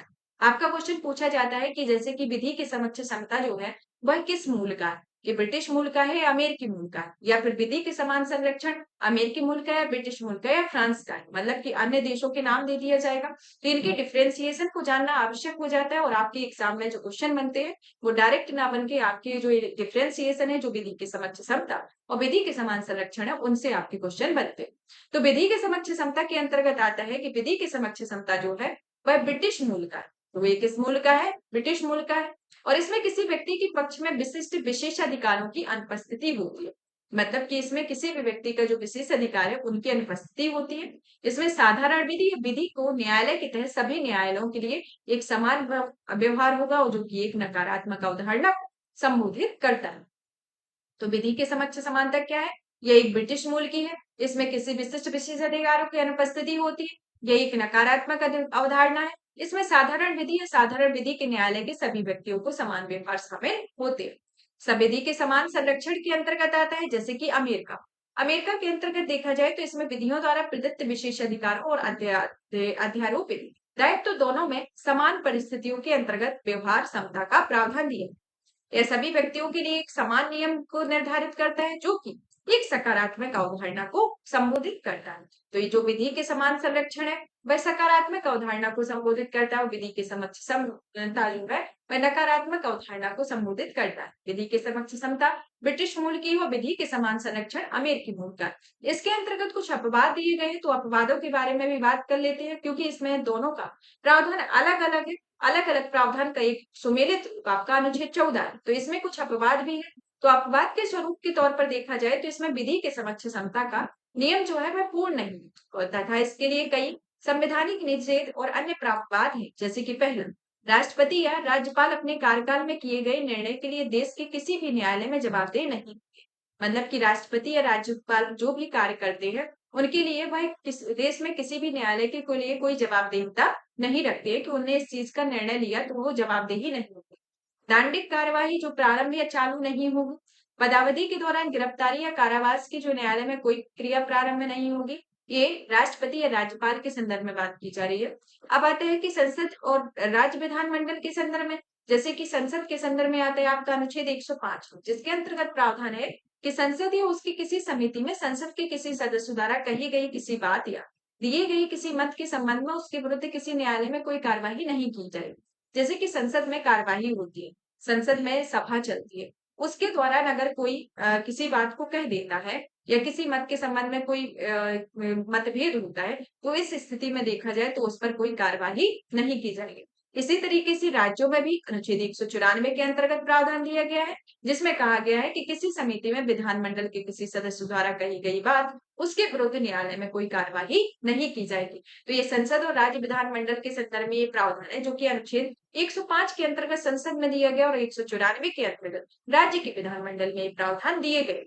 और भी एक और पॉइंट आते हैं, जैसे कि विदेशी संप्रभु राजदूत या कूटनीतिक व्यक्ति या दीवानी मुकदमे से मुक्त व्यक्ति जो होंगे वो उनके अंतर्गत ये कार्यवाही नहीं होगी, और संयुक्त राष्ट्र संघ एवं इसकी एजेंसियों को कूटनीतिक मुक्ति इसके अंतर्गत प्राप्त होगी। तो ये आपका अनुच्छेद 14 जो है उसके अंतर्गत कुछ जो प्रावधान जो है विधि की समक्ष समता और विधि के समान संरक्षण का जो प्रावधान करता है, उसके स्वरूप कुछ अपवाद है, जिसमें राष्ट्रपति और राज्यपाल के संदर्भ में, संसद या राज्य विधानमंडल के संदर्भ में, विदेशी संप्रभु राजदूत या कूटनीतिक व्यक्ति के लिए, और संयुक्त राष्ट्र के संघ और उनकी एजेंसियों के संदर्भ में ये अपवाद के स्वरूप पर कुछ प्रावधान दिए गए, जिसके अंतर्गत ये इसके अंतर्गत इस दायरे में नहीं आएंगे। अब आते हैं अनुच्छेद 15। तो अनुच्छेद 15 क्या कहता है उसके संदर्भ में आता है कि अनुच्छेद 15 जो है वह राज्य के किसी नागरिक के, राज्य का कोई भी नागरिक, चाहे वह किसी धर्म का हो, किसी जाति का हो या मूलवंश का हो या लिंग का हो या किसी जन्म स्थान का हो, उससे कोई विभेद नहीं होगा। अब विभेद किस स्तर पर नहीं होगा और केवल कौन कौन से शामिल होंगे, जैसे कि उनके आधारों के आधार पर कोई मतभेद नहीं होगा, और विभेद होगा वह किसी के विरुद्ध किसी विपरीत मामले या किसी अन्य के प्रति उसके पक्ष में न रहने के संदर्भ में कोई विभेद इसमें पैदा नहीं होगा। तो अनुच्छेद 15 के अंतर्गत प्रावधान दिया गया है कि कोई भी व्यक्ति चाहे वह किसी धर्म का हो या जाति का हो, उसके साथ किसी भी तरीके का कोई मतभेद नहीं होगा। अनुच्छेद 16 के अंतर्गत प्रावधान किया गया है कि राज्य के अधीन किसी पद पर नियोजन या नियुक्ति से संबंधित विषयों में सभी नागरिकों के लिए अवसर की समता होगी। मतलब कि अनुच्छेद 15 के अंतर्गत प्रावधान दिया गया है कि प्रत्येक व्यक्ति चाहे किसी धर्म, जाति, मूल किसी भी चीज का हो, उससे साथ किसी चीज का विभेद नहीं किया जाएगा। और अनुच्छेद 16 के अंतर्गत प्रावधान दिया गया है कि अगर वह किसी नियोजन मतलब कि किसी पद पर कार्य कर रहा है, तो पद पर रहते हुए उस पे से किसी भी तरीके के सभी नागरिकों के लिए एक अवसर की समता होगी, उसमें किसी भी तरीके का उससे कोई भेदभाव नहीं किया जाएगा, अवसर की समानता समान दी जाएगी। और अनुच्छेद 17 जो है, अनुच्छेद 17 के अंतर्गत अस्पृश्यता का अंत की बात की गई है, जैसे कि अस्पृश्यता के अंत में समाप्त करने की व्यवस्था और किसी भी रूप में इसका आचरण निषिद्ध करता है कि अस्पृश्यता में उपजी किसी निर्योग्यता को लागू करने अपराध होगा जो विधि के अनुसार दंडनीय होगा। मतलब कि अस्पृश्यता जो है वह एक तरीके से इस व्यवस्था को समाप्त करने, इसे किसी रूप में आचरण में अगर वो लागू होती है तो इसके लिए वह निषिद्ध होगा, मतलब कि एक तरीके से मनाही होगी। और यह निर्योग्यता इस तरीके से अगर लागू होती है तो वो उसके लिए अपराध होगा, और विधि के अनुसार अगर इस तरीके की कोई व्यवस्था करता है या फिर कुछ ऐसी सामाजिक गतिविधियां होती हैं तो उसके अनुसार उसको दंड भी दिया जाएगा और वो उसे अपराध माना जाएगा। अनुच्छेद 18 जो है वह उपाधियों के अंत से रिलेटेड बात करता है। तो इस तरीके से देखा जाए तो ये भारतीय संविधान में समानता के अधिकार के अंतर्गत आपके अनुच्छेद 14 से अनुच्छेद 18 तक है, जिसमें ये प्रमुख प्रावधान दिए गए। अब आता है हमारा दूसरा अनुच्छेद इसके अंतर्गत।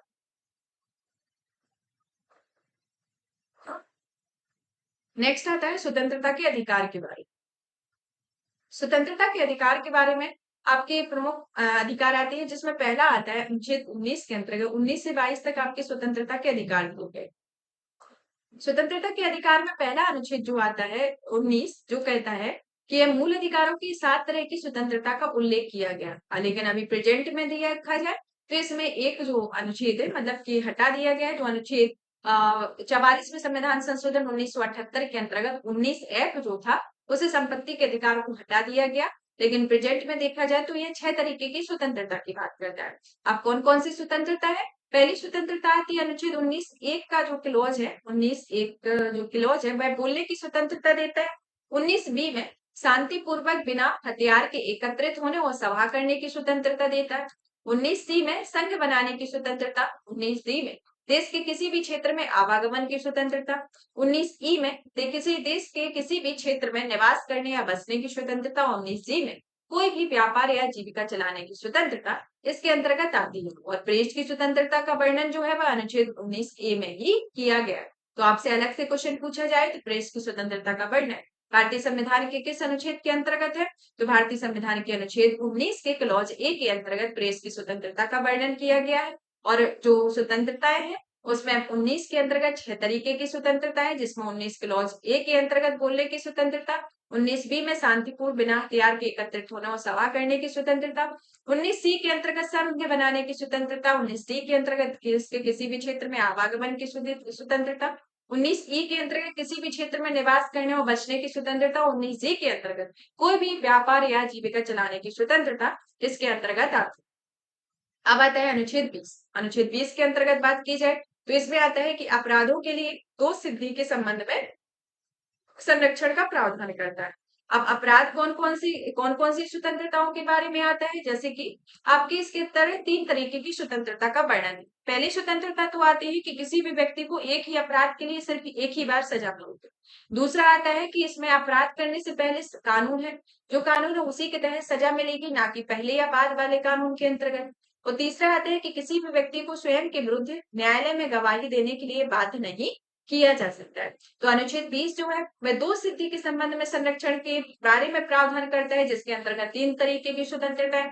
पहली तो ये कि वह अगर किसी व्यक्ति को एक बार अपराध के लिए सिर्फ एक ही बार सजा मिलेगी, दूसरा ये कि उसके लिए अगर कानून बन गया है, अपराध करने के समय जो कानून बना है, तो उसी सजा मिलेगी, ना कि पहले या बाद वाले कानून के अनुसार। जैसे कि प्रेजेंट में अभी जो भी कानून चल रहा है, उस कानून के अकॉर्डिंग किसी अपराधी को अगर सजा मिल जाती और आपका पता चला कि कल की डेट में कानून बदल गया, तो उस व्यक्ति को उस कानून के तहत कोई इफेक्ट नहीं पड़ेगा, क्योंकि उसको आज सजा दी गई है। तो आज के कानून में यही प्रावधान थे, तो उसमें जो अगर कल बदल गया है या तो उसके अकॉर्डिंग कोई चेंजेस नहीं किया जाएगा। तीसरा ये कि किसी भी व्यक्ति को स्वयं के विरुद्ध गवाही देने के लिए बाध्य नहीं किया जाएगा। अगर कोई गवाही नहीं देना चाहता है तो उसके लिए बाध्यकारी नहीं है कि वो गवाही दे। तो इसके संदर्भ में अपराधों के दो सिद्धि के संबंध में संरक्षण के प्रावधान से रिलेटेड आपके 3 पॉइंट मतलब कि 3 क्लॉज आते हैं।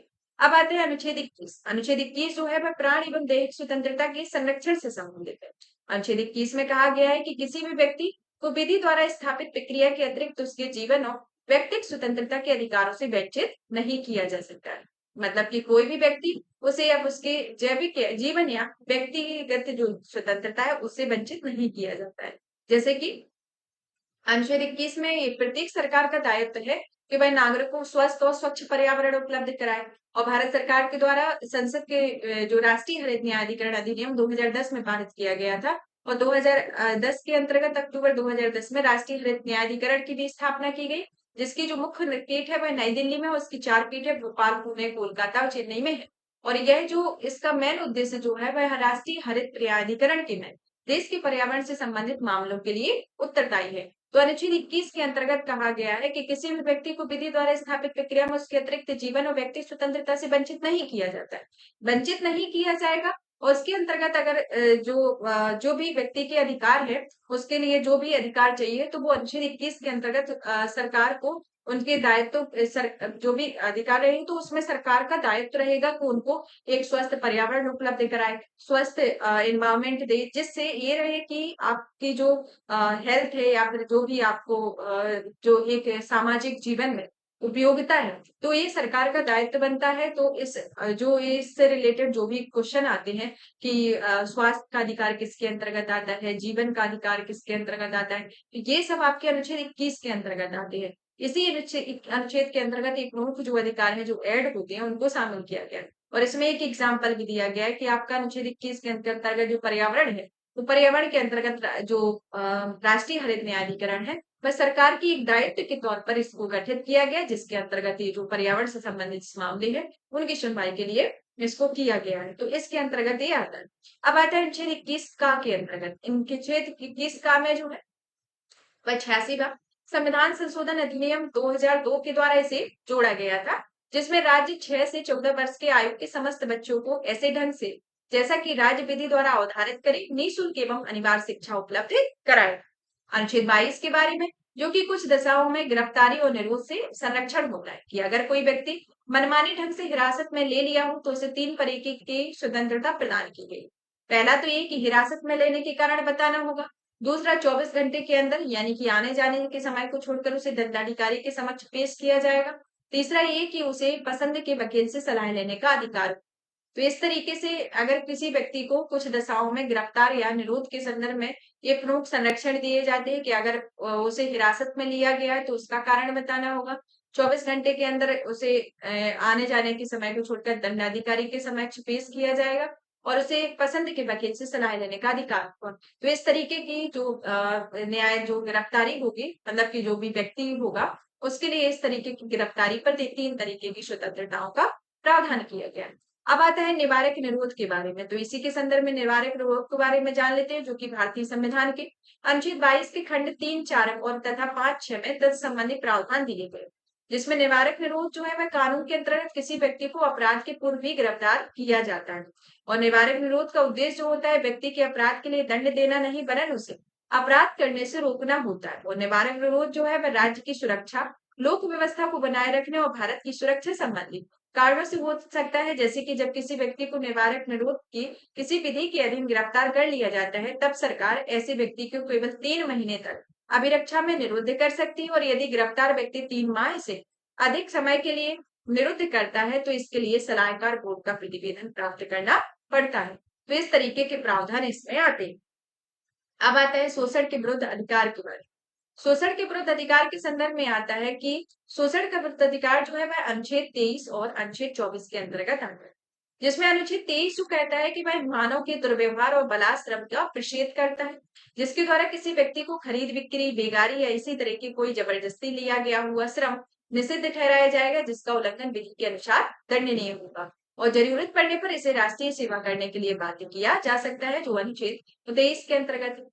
अनुच्छेद 24 के अंतर्गत आता है, जो कि बालकों के नियोजन का निषेध करता है, जो 14 वर्ष से कम आयु वाले किसी बच्चे के कारखाने, खानों या अन्य किसी जोखिम भरे काम के बारे नियुक्त नहीं किया जा सकता है, जो कि शोषण के विरुद्ध अधिकार के अंतर्गत अनुच्छेद 23 और 24 में प्रावधान दिए गए।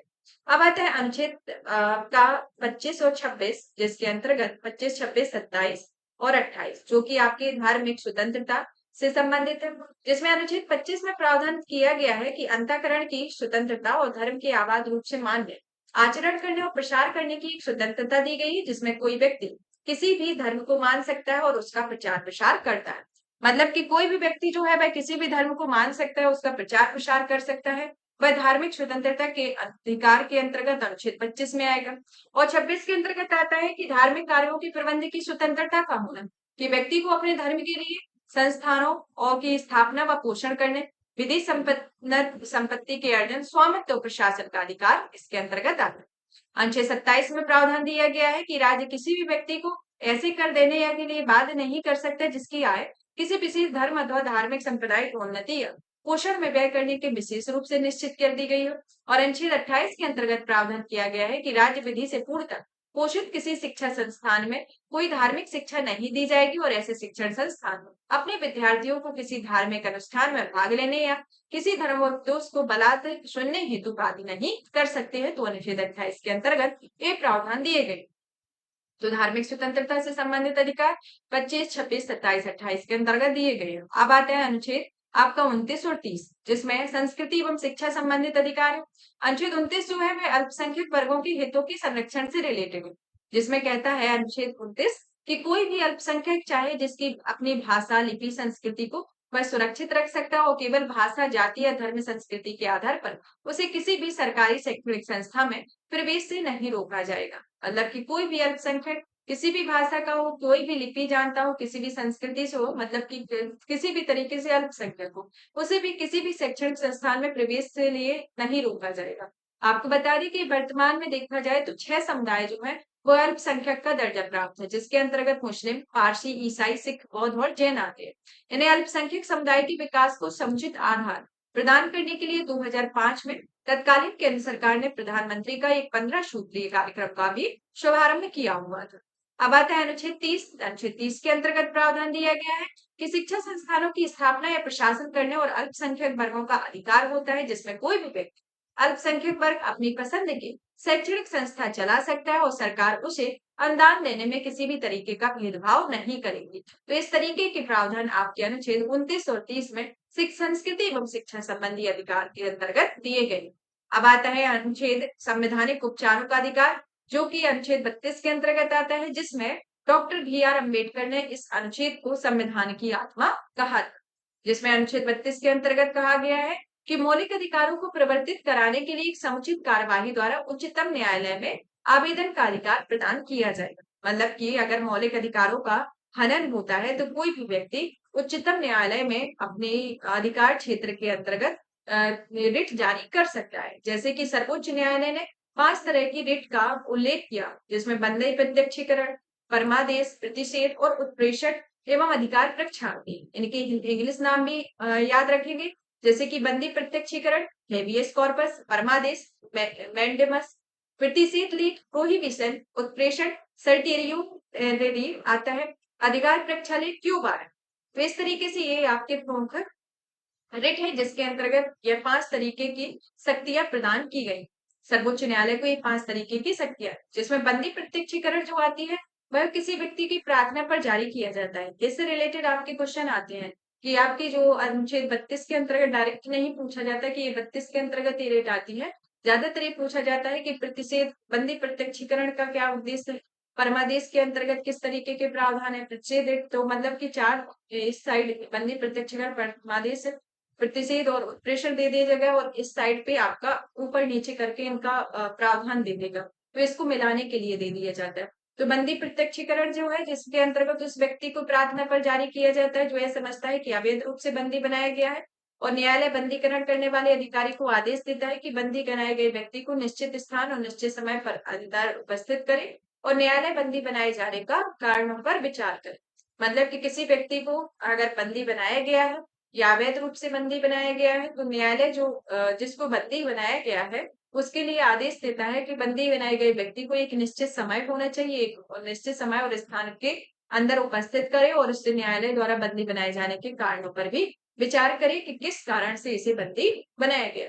परमादेश के बारे में, जिसके अंतर्गत यह प्रावधान किया गया है कि जिसमें कोई भी अधिकारी अपने सार्वजनिक कर्तव्य का निर्वाह नहीं करता है, तो उसे आज्ञापत्र के आधार पर, जैसे एक तरीके से आज्ञापत्र के आधार उस पदाधिकारी को कर्तव्यों का पालन करने के लिए आदेश जारी कर दिया गया। मतलब कि कोई व्यक्ति है, कोई पदाधिकारी है, अगर आप सार्वजनिक कर्तव्य के लिए उसको नियुक्त किया गया है, वो उसके लिए एक ड्यूटी दी गई, अगर वो उन कर्तव्यों का पालन नहीं करता है, तो इसके लिए एक आज्ञा पत्र दिया जाएगा कि वह उन कर्तव्यों का पालन करे, यानी कि एक तरीके से आदेश दिया जाएगा। परमादेश यानी कि हम आदेश दे रहे हैं, तो आदेश कौन देगा? इसको एक आज्ञा पत्र के द्वारा आदेश दिया जाएगा, जो भी जो भी पदाधिकारी होगा। प्रतिषेध लेख, जिसके अंतर्गत सर्वोच्च न्यायालय या उच्च न्यायालय द्वारा निम्न न्यायालयों या अर्ध न्यायालयिक न्यायाधिकारियों की जांच करते हुए आदेश दिया जाता है, जिसमें यहाँ कार्यवाही ना करे, इसमें कोई मामला अधिकार क्षेत्र के बाहर होता है। उत्प्रेषण रेट, जिसके अंतर्गत अधीनस्थ न्यायालय को यह निर्देश दिया जाता है कि वो अपने पास लंबित मुकदमे जो उसके, जैसे कि अभी प्रेजेंट में देखा जाए तो कितने सारे जो मुकदमे हैं वो पेंडिंग रहते हैं, तो उसको वह उत्प्रेषण रिट के माध्यम से न्यायालय, अधीनस्थ न्यायालय को यह निर्देश दे सकते हैं कि अगर जो भी आपके पास जो मुकदमा है वह लंबित पड़ा है, वह उसे वरिष्ठ न्यायालय में भेजे। जैसे कि अधीनस्थ न्यायालय उच्च न्यायालय में भेजे और उच्च न्यायालय सर्वोच्च न्यायालय को भेजे। तो ये उत्प्रेषण के माध्यम से ये प्रमुख प्रावधान दिए गए। अधिकार परीक्षा लेख, जिसके अंतर्गत जब कोई व्यक्ति ऐसे पदाधिकारी के रूप में कार्य करने लगता है जिसके रूप में कार्य करने के लिए उसे वैधानिक रूप से अधिकार नहीं है, तो न्यायालय अधिकार परीक्षा के आदेश के द्वारा उस व्यक्ति से प्रश्न पूछता है कि किस अधिकार से वह कार्य कर रहा है, और जब तक इस बात से संतोषजनक उत्तर नहीं देता है तब तक वह कार्य नहीं करता है। यानी कि कोई भी पदाधिकारी अगर किसी पद पर वैधानिक तरीके से बैठ जाता है और उसे कोई अधिकार नहीं होता है, तो न्यायालय उससे क्वेश्चन पूछ सकता है कि भाई तुम किस अधिकार से हो, किस पद पर हो। तो जब तक न्यायालय उससे क्वेश्चन पूछने में संतुष्ट नहीं होगा, तब तक वह कार्य को नहीं कर सकेगा।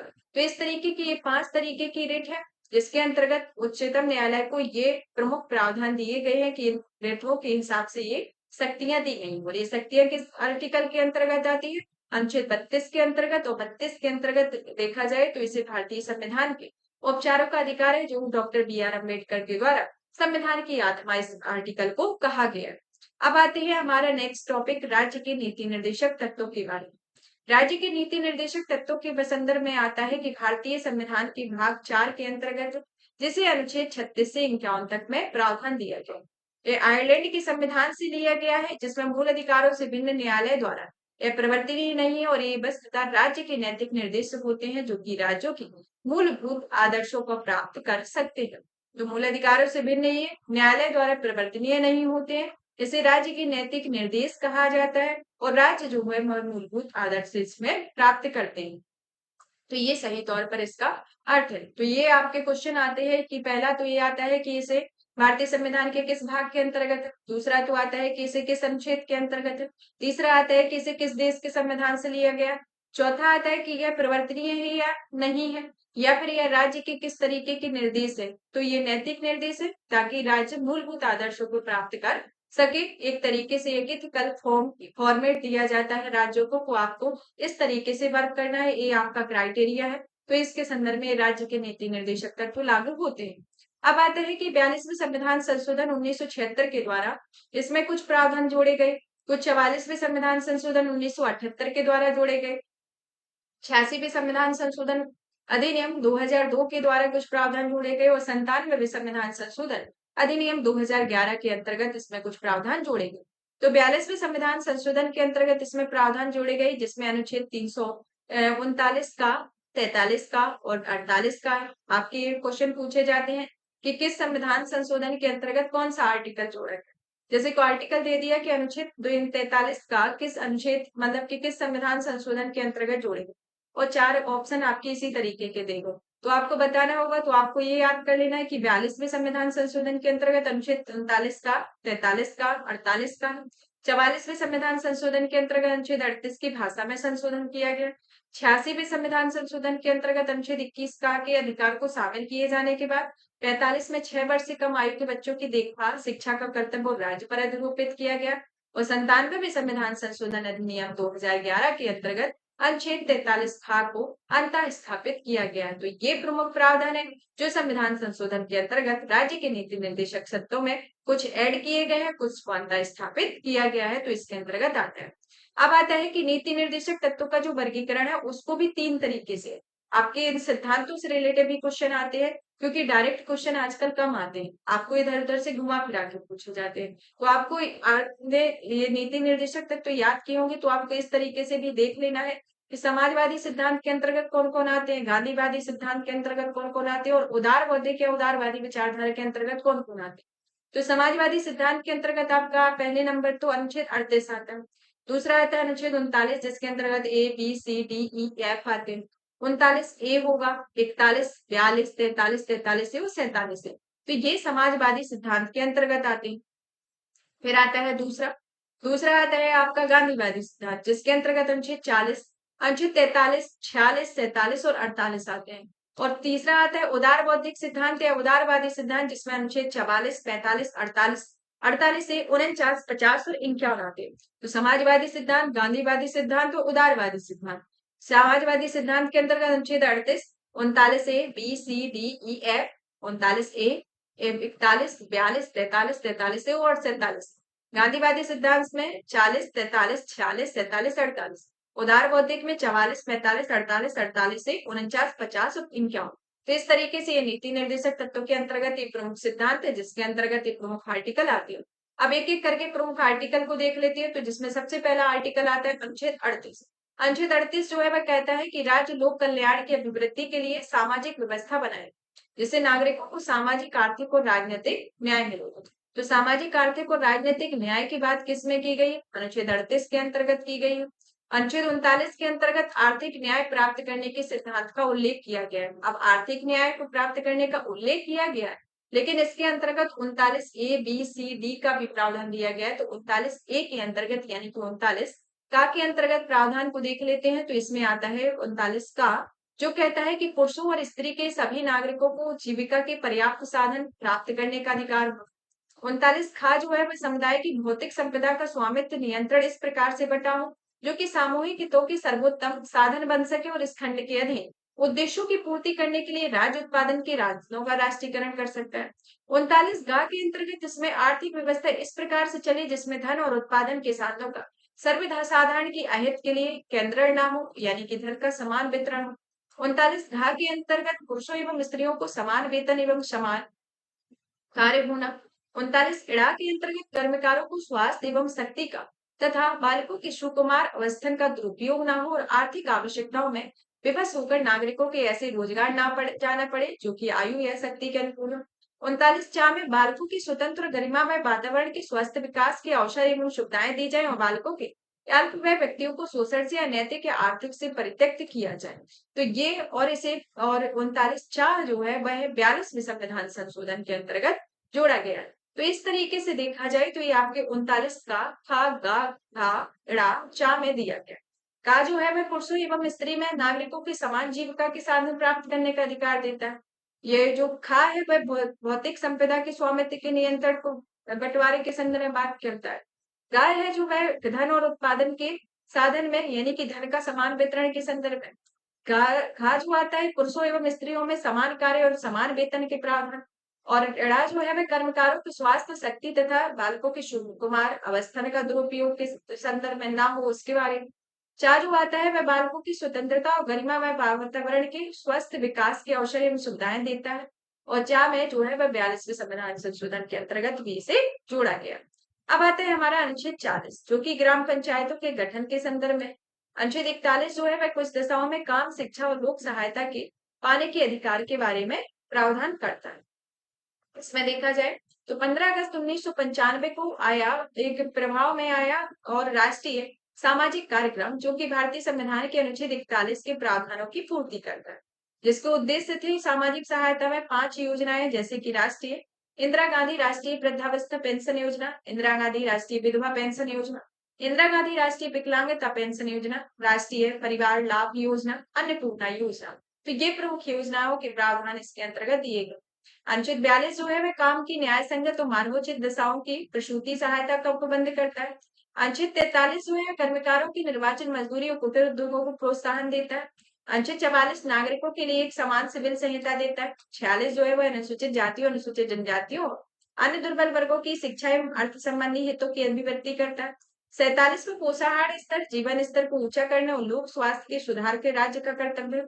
48 में कृषि एवं पशुपालन का प्रावधान है। 48 का में पर्यावरण का संरक्षण, संवर्धन एवं वन्य जीवों की रक्षा। 49 के अंतर्गत राष्ट्रीय महत्व के स्मारकों, स्थानों व वस्तुओं का संरक्षण होना। 50 के अंतर्गत कार्यपालिका का न्यायपालिका से पृथककरण और अनुच्छेद 51 के अंतर्गत अंतर्राष्ट्रीय शांति और सुरक्षा की अभिवृद्धि का प्रावधान किया गया। और इसमें जो अनुच्छेद दिए गए, इसके अतिरिक्त कुछ अनुच्छेद ऐसे भी हैं जो राज्य के नीति निर्देशक सिद्धांतों का पालन करते हैं, जैसे कि अनुच्छेद 350 का जो है वह प्राथमिक स्तर पर मातृभाषा में शिक्षा देना, इसका प्रावधान, और अनुच्छेद 351 में हिंदी को प्रोत्साहन देना, ये प्रावधान आपके अनुच्छेद 36 से 51 के बाद दो और अनुच्छेद ऐसे हैं जो राज्य के नीति निर्देशक सिद्धांतों का पालन करते हैं। और राज्य के नीति निर्देशक तत्व तो एक ऐसा चेक है जो बैंक की सुविधा अनुसार अदा की जाएगी। यह कथन जो है वह केटी सार के द्वारा कहा गया था, जो आपके एग्जाम में पूछा गया है, कई बार ये क्वेश्चन आया हुआ है। अब आता है एक डिफरेंशिएशन को जान लेते हैं, जो कि राज्य के नीति निर्देशक तत्व और मौलिक अधिकार के बारे में, जिसमें क्योंकि आपके एक जो एक कंपैरिजन से रिलेटेड भी क्वेश्चन आता है कि इसमें ये है तो इसमें क्या है, तो इस तरीके से एक ओवरव्यू देख लेते हैं कि नीति निर्देशक सिद्धांत जो है वह आयरलैंड के संविधान से लिए गए हैं, मौलिक अधिकार यूएसए के, और इसका वर्णन भारतीय संविधान के भाग 4 में है, इसका भाग 3 में है। लागू कराने का न्यायालय नहीं जाते हैं नीति निर्देशक तत्व, लेकिन इसमें लागू कराने के लिए न्यायालय की शरण ले सकते हैं। मौलिक अधिकार यह समाज की भलाई के लिए, यह जो मौलिक अधिकार है वह व्यक्ति के अधिकार के अंतर्गत आते हैं। इसके पीछे राजनीतिक मान्यता होती है और ये जो मौलिक अधिकार है इसके पीछे कानूनी मान्यता है। राज्य के नीति निर्देशक तत्व में सरकार के अधिकारों को बढ़ावा देता है और यह सरकार के महत्व को घटाता है, जो मौलिक अधिकार है। और जो आता है यह राज्य के सरकार के द्वारा लागू और यह करने के बाद नागरिकों को प्राप्त होते हैं, और ये जो मौलिक अधिकार होते हैं वह नागरिकों को स्वतः प्राप्त होते हैं। तो मतलब कि ये जो है सब राज्य की स्वेच्छा पर निर्भर है, राज्य के नीति निर्देशक तत्व, लेकिन अगर जो भारत का नागरिक है तो मौलिक अधिकार उसे स्वतः ही प्राप्त होते हैं। तो ये मेजर इनमें डिफरेंशिएशन है। अब हमारा इस श्रृंखला का लास्ट टॉपिक आता है मौलिक कर्तव्य, यानी कि फंडामेंटल ड्यूटी के बारे में। आज के क्लास का भी ये लास्ट टॉपिक है। तो इसके अंतर्गत भाग 4 का के अंतर्गत और अनुच्छेद 51 का के अंतर्गत मौलिक अधिकारों को दिया गया है, मौलिक कर्तव्यों को दिया गया है। मौलिक कर्तव्यों की जो सिफारिश है सर्वप्रथम स्वर्ण सिंह समिति के आधार पर, मतलब कि स्वर्ण सिंह समिति की सिफारिश के आधार पर 42वें संविधान संशोधन अधिनियम 1976 के अंतर्गत भाग 4 का के अंतर्गत अंतर स्थापित किया गया और 51 का के अंतर्गत इसमें 10 मूल कर्तव्य जोड़े गए। मतलब कि स्वर्ण सिंह समिति की जो सिफारिश हुई थी उसके आधार पर मौलिक कर्तव्यों को शामिल किया गया। मौलिक कर्तव्यों को भाग 4 का के अंतर्गत और 51 का के अंतर्गत 10 मूल कर्तव्य जोड़े गए, लेकिन कुछ समय बाद 86वें संविधान संशोधन के अनुसार 11वां मूल कर्तव्य जोड़ा गया, जिसमें अपेक्षित है कि वह 6 से 14 वर्ष की आयु के बच्चों के माता पिता या संरक्षण स्वयं पर आश्रित बच्चों को शिक्षा प्राप्त करने का अवसर प्रदान करेंगे। तो इसके संदर्भ में ये 86वें संविधान संशोधन के अंतर्गत इसमें 11वां मूल कर्तव्य जोड़ा गया। और मूल कर्तव्य जो है वह न्यायालय द्वारा प्रवर्तनीय नहीं होते हैं, और इसको देखा जाए तो इस मूल कर्तव्यों को पूर्वी रूसी संविधान यानी कि यूएसएसआर, जो कि वर्तमान में रूस है, इसके द्वारा इससे प्रभावित होकर भारतीय संविधान में मूल कर्तव्यों को जोड़ा गया। अब आते हैं मूल कर्तव्यों की सूची को देखते हैं एक एक करके, जो कि प्रत्येक नागरिक का कर्तव्य है। जिसमें पहला मौलिक कर्तव्य आता है, वो कहता है कि प्रत्येक नागरिक का यह कर्तव्य होगा कि वह संविधान का पालन करे, उसके आदर्शों, संस्थानों, राष्ट्रीय ध्वज और राष्ट्रगान का आदर करे, स्वतंत्रता के हमारे राष्ट्रीय आंदोलन को प्रेरित करने वाले उच्च आदर्शों के हृदय में संजो रखे और उनका पालन करे। तीसरा, भारत की प्रभुता, एकता और अखंडता की रक्षा करे और उसे अक्षुण्ण रखे। चौथा, देश की रक्षा करे। पांचवा, देश के सभी लोगों में समरसता और समान भ्रातृत्व की भावना का निर्माण करें। छठा, हमारी शैक्षिक संस्कृति की गौरवशाली परंपरा का महत्व समझे और उसका परीक्षण करें। सातवां, प्राकृतिक पर्यावरण की रक्षा और उनका संवर्धन करें। आठवां, वैज्ञानिक दृष्टिकोण और ज्ञानार्जन की भावना का विकास करें। नौवां, सार्वजनिक संपत्ति की सुरक्षित रखें। 11वां, व्यक्ति या सामूहिक गतिविधियों के सभी हितों उत्कर्ष की ओर बढ़ने का सतत प्रयास करें। और 11वां, जो कि 86वें संविधान संशोधन के द्वारा जोड़ा गया है, जिसमें 6 से 14 वर्ष के बच्चों के लिए प्राथमिक शिक्षा का प्रावधान वे शिक्षा प्रदान करना इसके प्रावधान में शामिल किया गया। तो ये हमारी क्लास के अंतर्गत ये प्रमुख टॉपिक रहे, जिनको हमने एक एक करके देखा। जो टॉपिक कवर किए गए वो कि आपके एग्जाम के पॉइंट ऑफ व्यू से प्रत्येक टॉपिक इंपोर्टेंट हो जाते हैं, क्योंकि इसमें मैंने बहुत ज्यादा नहीं लिया है, सिलेक्टेड मैटर को ही लिया गया। आप इस सेशन को ज्यादा से ज्यादा शेयर करें। और इसके पहले जो हमने भारत का भूगोल कंप्लीट कराया है, जिसमें आपको इंडियन ज्योग्राफी पूरी एक क्लास में कंप्लीट कराई है, तो आप वो देखें, तो उससे आपका इकोनॉमिक ज्योग्राफी वाला सेक्शन कवर होगा। आज की क्लास से क्वालिटी वाला सेक्शन होगा कवर होगा। इस सेशन को ज्यादा से ज्यादा शेयर करें, वीडियो को लाइक करें, चैनल को सब्सक्राइब करें। धन्यवाद।